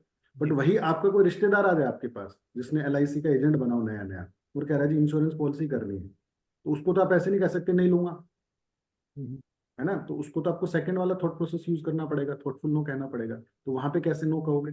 जैसे ही जो आपकी टीम में मेंबर वो आपका क्लोज में है, क्लोज मतलब ऐसा नहीं कि आपको उसके साथ कोई रिश्ता, बट वो आपकी क्लोज प्रॉक्सिमिटी के अंदर आता है, बहुत सारे दोस्त आपकी प्रॉक्सिमिटी के अंदर आते हैं, जिसको आप एकदम से ना नहीं कह सकते, तो वहां पे हमें सेकंड की प्रैक्टिस करनी है। तो फिर इस सिचुएशन में जो बंदा आपसे 1 हफ्ते की छुट्टी मांग रहा है, क्योंकि वो आपके क्लोज रिलेशनशिप में आ गया है उस समय के लिए, ये नहीं कि जिंदगी भर तक के लिए, उस सिचुएशन के हिसाब से, तो हाउ विल यू से नो?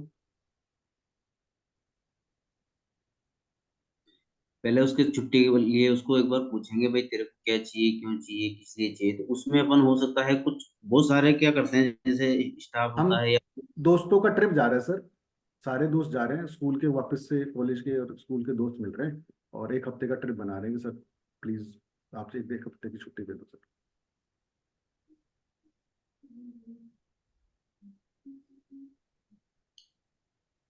हमें सिर्फ ये मसल बिल्ड करनी है कि हम्म, इसका स्ट्रक्चर कैसे फॉलो करना है।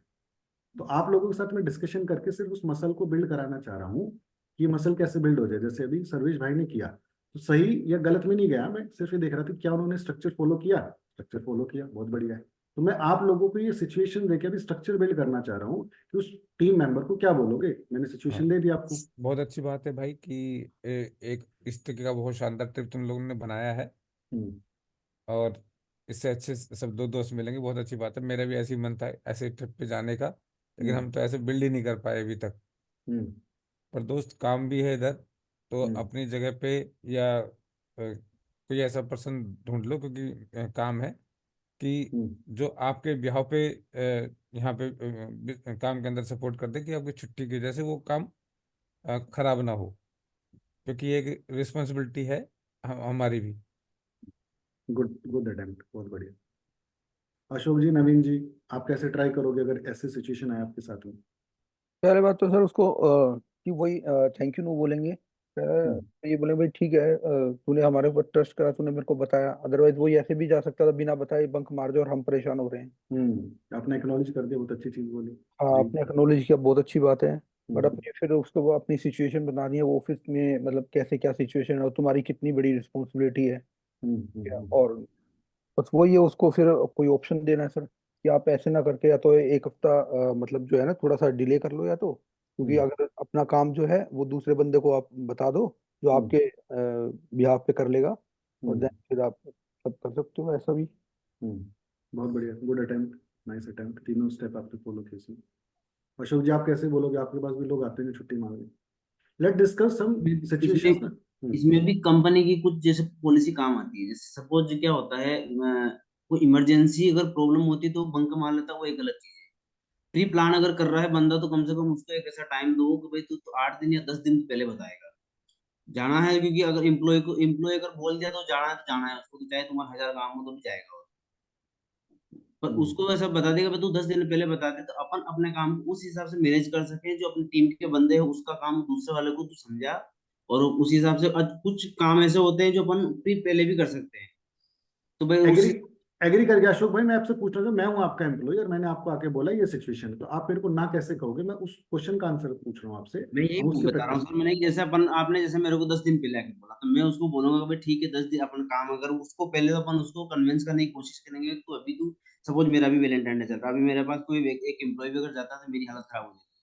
तो मैं उसको ये चीज समझाऊंगा कि ठीक है कोई दिक्कत नहीं, चले जाना अच्छी बात है। और अभी तेरे को पता है कि अपने पास काम चल रहा है, तो तुम 15 तारीख बाद तू प्लान करो तो बेटर रहेगा। क्योंकि अपने भी काम चल रहा है और तेरे फ्रेंड लोगों को सबको समझा। अगर फिर भी अगर उस चीज के लिए अगर ना माने, तो मतलब कोशिश तो यही रहेगी अपन को उसको पोस्टपोन कर सकें। मतलब 8 दिन 10 दिन जो भी हो, दो चाहे 4 दिन भी पोस्टपोन करे। और अपना जैसे 10 दिन उसने पहले अगर वो बता दिया अपन को, तो अपन या तो फिर अपनी सिचुएशन के हिसाब से अपन उसको उस हिसाब से करेंगे भाई, वो दूसरे को काम समझाए। और अपना कुछ काम ऐसे भी होते हैं जो आपने 8 दिन 10 दिन पहले अगर तैयार करना पड़ा है अपन को, तो वो चीज करके रख लिया जाएगी। 10 दिन का अपन को गैप है।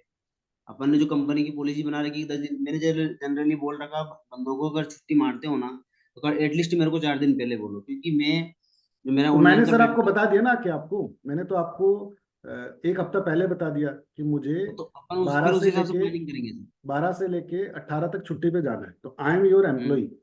और मैं आपके पास आ गया सुबह सुबह आज कि सर मेरे को ना हम्म 12 से लेके 18 तक ना 6 दिन की छुट्टी चाहिए। दोस्तों का ट्रिप जा रहा है, हम्म घूमने फिरने, बड़े लंबे टाइम मिल रहे हैं। तो आप मुझे हम्म। कैसे क्या बोलने वाले हो, मैं वो आपसे समझना चाह रहा हूँ। आप ये तो नहीं बोलोगे पहले वाला ऑप्शन कि नहीं जाना तेरे को, नहीं, ये तो नहीं बोल सकते। है ना? तो इसका मतलब बोलेंगे आपको सेकंड वाले की प्रैक्टिस करनी है। तो बिल्कुल। सेकंड वाले की प्रैक्टिस करनी है, तो कैसे आप मेरे को बोलोगे? मैं अब उसको ये बोलेंगे कि अगर वो मान जाता है कि अपन को 2 दिन जैसे 15 तारीख बाद चले जाना, सर मैं तो वो हूं ना, ठीक है। आप मेरे है से ना? बात करो ना। हाँ। एक सेकंड रुको। आप मेरे से बात करो, सेकंड वाले की प्रैक्टिस करो आप मेरे साथ में। मैं तो हूँ जी आपके देखिए साथ। देखिए वैसे सर, अगर अच्छी बात है आपने ट्रिप बनाया है, बढ़िया बात है। घूमना भी चाहिए इंसान को, क्योंकि माइंड फ्रेश हो जाता है। और बहुत बढ़िया बात है। और कौन कौन फ्रेंड जा रहे हैं आप? तो दो चार का नाम बताएंगे, जैसे आप बताएंगे हाँ ये जा रहे हैं, अच्छी बात है चलो। तो ये देखो अपना भी कि अभी थोड़ा सा काम चल रहा है, तो अगर देख लो अगर 15 तारीख बाद जा सकते हो आप तो। क्योंकि थोड़ा सा पोस्टपोन कर लो काम को, क्योंकि आपको पता है सिचुएशन क्या चल रही है। हम्म, तो सामने वाला जो भी है हाँ या ना में जवाब देगा। हम्म, अगर हाँ बोलता है तो अपना काम हो गया। अगर ना बोलता है, जैसे आपने बोल दिया कि नहीं नहीं सर वो तो फिक्स हो गया हमारा, टिकट हो गए, सब कुछ हो गए, हमने तो कर लिया है। हम्म, फिर अपन प्लानिंग उस हिसाब से करेंगे कि आपका जो भी XYZ काम है, हम्म, उसमें से सारे काम तो ऐसे नहीं कि आप ही कर सकते हैं। उसमें कुछ काम तो ऐसे भी होंगे जो आप दूसरे को हैंड ओवर कर सकते हो। हम्म, अपने पास 10-12 दिन का टाइम है, तो फिर मैं उस हिसाब से प्लानिंग करूंगा। ठीक है तो चला हम्म। जाना, तो अपन उसको कर सकते हैं कि भाई ये काम की प्लानिंग है, दूसरे को समझा। और कुछ जो काम जो नहीं है वो, मतलब जो अपन या तो उनको रोकेंगे, क्योंकि ये करना पड़ता है। एग्री मैं तो कर गया अशोक भाई मैं आपको, और मैं यही स्ट्रक्चर देखना चाह रहा था। आपने अपनी कन्वर्सेशन में स्ट्रक्चर पकड़ा है, और उस स्ट्रक्चर में आप ना एक्सप्लेनेशन में ज्यादा जा रहे हो। मेरा सिर्फ ये कहना है कि हमें ना इस चीज की प्रैक्टिस करनी है, और आज से लेके अगले इस हफ्ते, मतलब इस पूरे वीक में जी हमें पूरे दिन में प्रेजेंट रहना है कि हम कितनी बार नो कह रहे हैं, यस और नो जो नो कह रहे हैं वो पहले वाला नो कह रहे हैं, दूसरे वाला नो कह रहे हैं। अभी हमें एक हफ्ते तक जो प्रैक्टिस करनी है वो प्रैक्टिस करनी है सेकंड वाले नो की। क्योंकि हमें सेकंड वाले नो को अगर हम अपने जीन में, अपनी प्रैक्टिस में, अपनी हैबिट में ले आए ना, तो इतना ब्यूटीफुली लैंड करता है ये। एज ए ह्यूमन आपको ह्यूमन से कनेक्ट कराता है, रिलेट कराता है। मैं एक सिचुएशन और क्रिएट करता हूँ आप सब लोगों के साथ में। जर्नली आपके क्लाइंट्स आपसे डिस्काउंट करते हैं, है ना, और वो एक अनएक्सपेक्टेड डिस्काउंट उम्मीद करते हैं। जैसे कि लेट सपोज आपके प्रोडक्ट की वैल्यू 100 रुपए है, और वो आपसे उम्मीद करते हैं कि ये उनको 70 रुपए में मिल जाए, है ना। और 70 रुपए आपके लिए सोच लो कि बहुत मिनिमल प्राइस है, यानी कि 65 रुपए आपकी खरीद थी, तो 5% ही आपको बचेगा, जो ना के बराबर ही है ना। तो इस सिचुएशन में आप नो को कैसे डील करोगे? क्योंकि आप, पहला ऑप्शन तो ये है कि आप उसको स्ट्रेट नो कह सकते हो, जो बहुत बार हम कह भी सकते हैं, ऐसी कोई दिक्कत नहीं। बट आपको लग रहा है कि यार इस क्लाइंट के साथ है ना रिलेशनशिप चलेगा, आगे ऑर्डर भी आ सकता है, तो उस सिचुएशन में अगर आपको सेकंड वाले की प्रैक्टिस करनी हो तो कैसे करोगे? Situation is clear to everyone? ये बहुत बार होता भी होगा आप लोगों के साथ में। तो who will try and deal this situation with saying no? अभी 4-5 दिन पहले की मेरे मेरे साथ ऐसा हुआ था। मतलब एक ऑनलाइन होते हैं मेरे पास कस्टमर को, जो कस्टमाइजेशन करवाया था उसने, सारी चीजें सही थी उसमें। छोटा सा था, उसने कुछ डेट डलवाई थी तो वो प्रोडक्ट में डली नहीं थी। तो उसने बोला कि सर मैं इसको रिटर्न करना चाहता हूँ। तो मैंने उसको सोचा, मतलब थोड़ा समझा मैंने कि यार ये बंदा जेन्युइन है, और मतलब आगे भी रहेगा। मतलब उसने फीडबैक भी अच्छा दिया था, सर आपका सारी चीजें हैं, पर ऐसा इसको मैं चेंज करवाऊंगा कि मेरे पास मैं इसमें डेट नहीं थी, मैंने आपको डेट बोला था, डेट नहीं थी। तो मैंने उसको थोड़ा सा बात करी, मैंने कॉल किया उसको, बात करी, तो उससे समझा मैंने कि सर इसमें ठीक है, डेट नहीं है, इसकी गलती तो देखो हमारी टीम से हो गई है, सॉरी इसके लिए। बट अगर आप इसको चाहते हो, अगर इसमें, कि सर इसमें हमारी प्रॉब्लम ये भी रहती है कि आप रिटर्न करवाओगे तो सर इसमें ये पैसा भी हमारा जाएगा, पर अगली बार अगर आप कुछ ऑर्डर करते हो, सर मैं आपको उसमें कुछ एक्स्ट्रा दे गिफ्ट कर दूंगा, ये जो भी रहता है। मतलब तो बंदा एग्री हो गया कि सर ठीक है सर, नहीं तो मैं, मतलब ये उसने कैंसिल करने के लिए मना कर देना। अगर वो कैंसिल करता तो मेरा पूरा 1000-1200 रुपये का प्रॉफिट था मेरे को। नहीं, ये सिचुएशन में आपकी पुराने वाले समझ गया, और इसमें आपने कहीं ना कहीं थोड़ा बहुत स्ट्रक्चर यूज किया है जो अपने वाला था, उसमें उसको सेकंड ऑप्शन दे दिए क्रिएट करने के लिए। मैं आप लोगों को जो मास्टरी कराना चाह रहा हूँ, जिसके ऊपर मैं बात करना चाह रहा हूँ, ये करना चाह रहा हूँ कि अभी तक हम नो कह ही रहे थे, बट उस नो को अगर हम स्ट्रक्चर को कंसिडर करना स्टार्ट कर देंगे, तो हमारा नो कहने की जो कला है वो लैंडिंग जो है ना बहुत पावरफुल वे में हो जाएगी। एक सिचुएशन मैंने दी, आप में से अगर कोई ट्राई करना चाहते हैं सिचुएशन पे, जो ज्यादातर क्लाइंट्स आपके साथ कंसिडर करते हैं, तो हम इसको मैं वैलिडेट करा सकता हूँ, दूसरों को सिखा सकते हैं। Anybody want to try it? Otherwise we will move to the next step. है कोई जो इस पे ट्राई करना चाहता है? जी डॉक्टर साहब। सर ये डिस्काउंट वाली चीज पर ही बात करें। जी जी जी। सर इसमें जनरली मेरी क्या कोशिश रहती है कि अगर कोई पेशेंट ज्यादा डिस्काउंट की बात करता है, हम्म, तो हम लोग यही बोलते हैं कि सर देखिए अगर पॉसिबल हो पाता तो हम जरूर कर पाते। एक्चुअली क्या है कि हमारे यहाँ पर शेयरिंग बेसिस पे चलता है। तो 80% हमें फिजियोथेरेपिस्ट को यानी कि स्टाफ को देते हैं, और 20% हमारा होता है। तो मैक्स टू मैक्स मैं आपके लिए 10% कर सकता हूँ, इससे नीचे जाना मेरे लिए पॉसिबल नहीं होगा, अदरवाइज मुझे अपनी पॉकेट से देना पड़ेगा, और इस तरीके से मैं काम को नहीं कर पाऊंगा।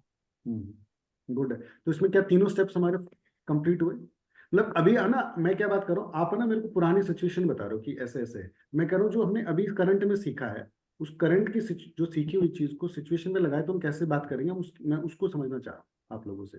मेरा क्वेश्चन क्लियर हुआ? जी जी जी जी। Some client come to you, आप, हाँ, 100 रुपए अपनी की जगह चीज पे आपसे ठीक ले है। रहा है, आपको पता है कि ये प्रोडक्ट की जो आपकी खुद की एक्चुअल में खरीदो 65 रुपए है, वो उम्मीद कर रहा 70 की। आपको पता लग गया कि उसको स्ट्रेट नो नहीं कहोगे, क्योंकि ये इन फ्यूचर अच्छा क्लाइंट बन सकता है आपके साथ में। तो this is the situation. Then how will you answer no? क्योंकि नो तो कहना ही है ना, 70 में तो नहीं देना आपको। देखिए आप सही कह रहे हो कि आप एज ए कस्टमर आप बहुत हर एक का आपका हक है डिस्काउंट मांगना। आप सही कह रहे हो। लेकिन मैं जो आपको बताना चाहता हूँ कि ये वैल्यू आपको कहीं पर नहीं मिलेगी। एक बार ट्राई करेंगे तो आपको ये बात कंफर्म हो जाएगी कि आप उससे ज़्यादा की वैल्यू आपको मिल रही है। हम्म, आप मेरे साथ नहीं, आप कहीं पर भी आप इसको ट्राई करोगे तो ये बात आपको मैं अश्योरिटी दे रहा हूँ कि आपको इससे कम में नहीं मिलेगा। तो और सेकंड उससे उससे बड़ी वैल्यू मैं आपको दे रहा हूँ, ये ज़्यादा बड़ी बात है। ठीक है, तो ये हम सेकंड स्टेज तक पहुंच गए यहाँ पे। हम्म। पहली स्टेज हो गई, आपने एक्नॉलेज कर दिया। सेकंड स्टेज होगी जहाँ पे आपने अपनी सिचुएशन बता दी।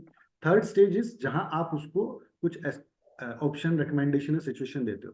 तो मेरा आप लोगों को इस कन्वर्सेशन में सिर्फ यही सिखाना समझाना था कि आपको जब थॉटफुल नो कहना है तो आपको पहला, दूसरा और तीसरा स्टेप तक जाना है, क्योंकि ये अगर आप अपनी प्रैक्टिस में ले आते हो, एज ए आइडेंटिटी में ले आते हो, तो आपका नो कहना बहुत आसान हो जाता है।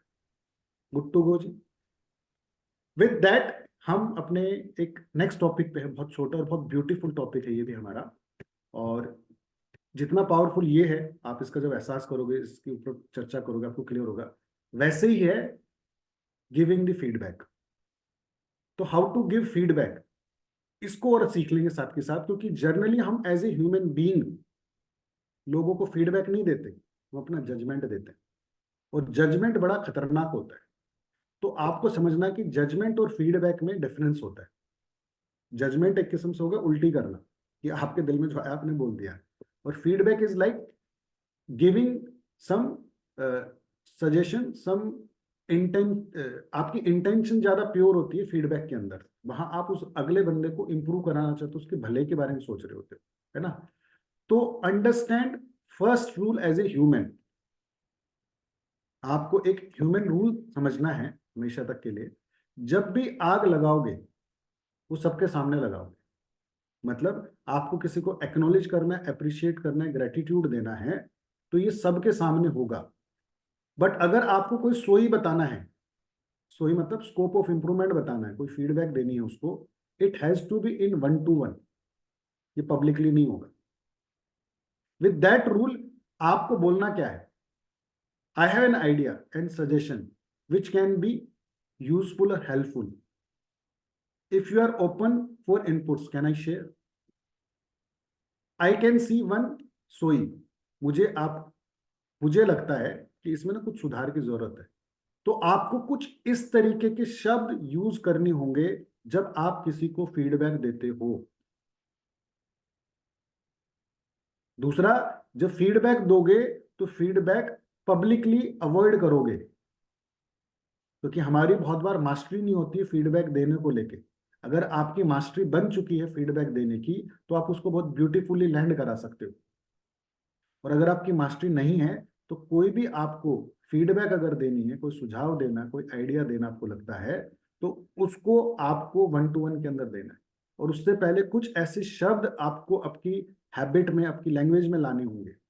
जैसे लोग मुझे बोलते हैं कि योगेश्वर जी कैसे हो, तो मेरा ज्यादातर आंसर होता है बहुत बेहतरीन और खुश। तो मैं अपनी हैबिट में लाया हूं इस वर्ड को। ऐसे ही आपको किसी को भी कुछ बोलना है, तो आपको कुछ ऐसे वर्ड की मास्टरी करनी होगी इस हफ्ते, ताकि वो आपके जहन में चले जाए। Second, use feedback sandwich. Feedback sandwich कैसे? सबसे पहले आप उसको आग दोगे, फिर सुधार बताओगे, और फिर दोबारा से आग दोगे। यानी कि आपको पॉजिटिव से शुरू करना है, सुझाव बताना है, और फिर पॉजिटिव के साथ क्लोज करना है। तो जब भी आप किसी को कुछ फीडबैक देने वाले हो, कुछ सुझाव देने वाले हो, कुछ भी अपनी तरफ से जजमेंट देने वाले हो, तो use this way of expressing your thought. Third, don't use but, replace it and. Human phenomena है, जैसे हम बट कहते हैं, बट से पहले वाली चीज जीरो हो जाती है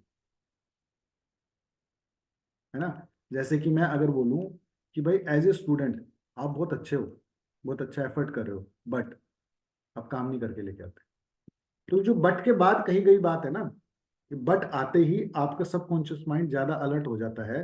तो आपको आपकी कन्वर्सेशन में, आपकी फीडबैक में, आपके जजमेंट में, आपके ओपिनियन में बट को रिप्लेस करना एंड के साथ।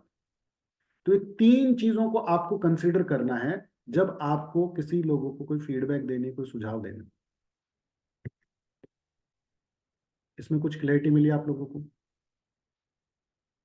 When you are going to give a feedback, तो फीडबैक के टाइम पे आपको सबसे पहले आपके कुछ प्री डिफाइंड फॉर्मेट आपके जहन में होने चाहिए बोलने के लिए, और जब आप दो उसको एक्चुअल सेंस में, तो देते वक्त आपको पॉजिटिव फीडबैक प्लस पॉजिटिव का कॉम्बिनेशन यूज करना है। और जब आप फीडबैक को बोलो तो उस टाइम पे बट को कोशिश करनी है आप अवॉइड कर सको, क्योंकि बट अगर आपके साथ रहेगा तो वो बट पूरे उस दूध को फाड़ देगा। दूध जब उबालते हैं और उसमें थोड़ा सा खटाई आ जाए तो पूरे दूध को खराब कर देता है, ऐसे ही आपका बट फीडबैक के टाइम पे गड़बड़ कर देगा। एक लास्ट छोटी सी चीज और सीखेंगे जाते जाते, वो सीखेंगे how to delegate the task. अगर आपके पास टीम है या आपके पास लोग हैं जिनसे आप काम कराते हो, तो जब आप टास्क असाइन करते हो तो टास्क कैसे असाइन करने, कैसे डेलीगेट करने, उसके ऊपर बात करेंगे। How to assign task and when assign any task to team members, then ask 3 things. पहला, first be clear with role goal and responsibility of team members. अगर आपके पास टीम है तो आपकी टीम के क्या रोल है, क्या गोल है और क्या क्या उनकी रेस्पॉन्सिबिलिटी है, ये आपको 100% क्लियर होनी चाहिए और आपके टीम मेंबर्स को भी क्लियर होनी चाहिए। तो ये कैसे क्लियर होगी? ये क्लियर होगी जब आप अपनी daily weekly monthly repeat task की लिस्ट बना लोगे, उनकी चेकलिस्ट बना लोगे, उनके जो SOPs है वो डिफाइन कर लोगे। क्योंकि ये चीजें अगर आपके पास हैं तो बहुत सारी चीजें प्री डिफाइंड लिखी होती हैं आपके स्ट्रक्चर में, आपके बिजनेस एनवायरनमेंट के अंदर।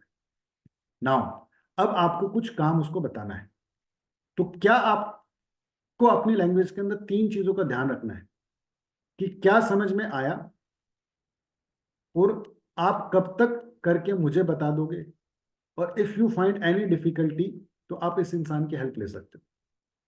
तो मैं आप लोगों को काम बता रहा हूं कि आज आप लोगों को नो कहने की प्रैक्टिस करनी है और एटलीस्ट 10 नो कहने हैं, और उस नो को आपको काउंट करना है कि मैंने एक इंसान को कहा, दूसरे को कहा, तीसरे को कहा।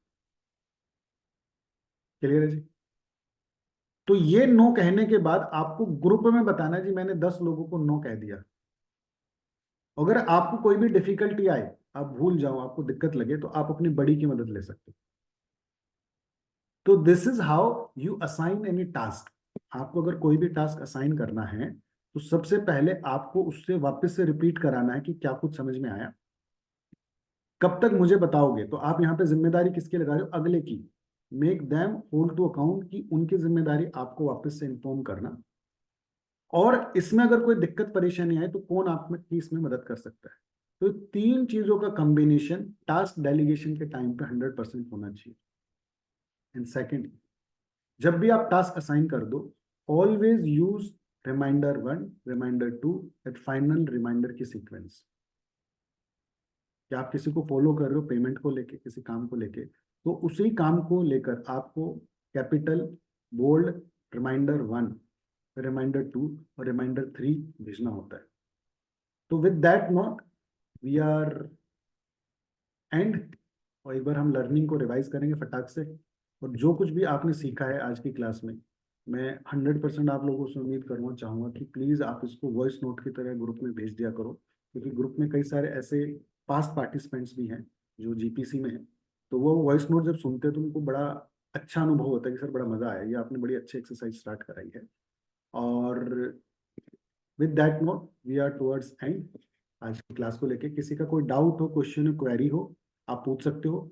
और आपको जो कुछ समझ में आया है उसकी शेयरिंग आप वॉइस नोट के साथ अभी हाथों हाथ ग्रुप में कर सकते ये जो टास्क डेलीगेशन आपने बताया सर, इसमें रिमाइंडर मतलब किस हिसाब से भेजो, उसको रिटर्न में? हो। रिटर्न में आप उसको या तो व्हाट्सअप करोगे या उसको आप मेल भेजोगे ना रिमाइंडर की तरह। जैसे आपने किसी बंदे ने बोला आपको पेमेंट को लेके कि मैं आपकी पेमेंट कर दूंगा मंगलवार तक, है ना, और मंगलवार को उसकी पेमेंट नहीं आई, तो मंगलवार की शाम को या बुधवार की सुबह आप उसको कॉल करने से पहले क्या भेजोगे? रिमाइंडर 1। भेजेंगे, बट कई जगह ऐसा होता है कि क्या नाम की फोन करना जरूरी हो जाता है। नहीं हो जाता है, बट फोन करने से पहले आप रिमाइंडर भेजोगे ना, रिमाइंडर एहसास करा देता है उसको, क्योंकि प्रॉमिस किसका था? योगेश्वर जी, यहाँ कॉन्टेक्स्ट जो है ना वो डेलीगेशन वाला है, तो डेलीगेशन और पेमेंट मिक्स नहीं होंगी। नहीं नहीं डेलीगेशन के लिए अपने टीम में ही होगा।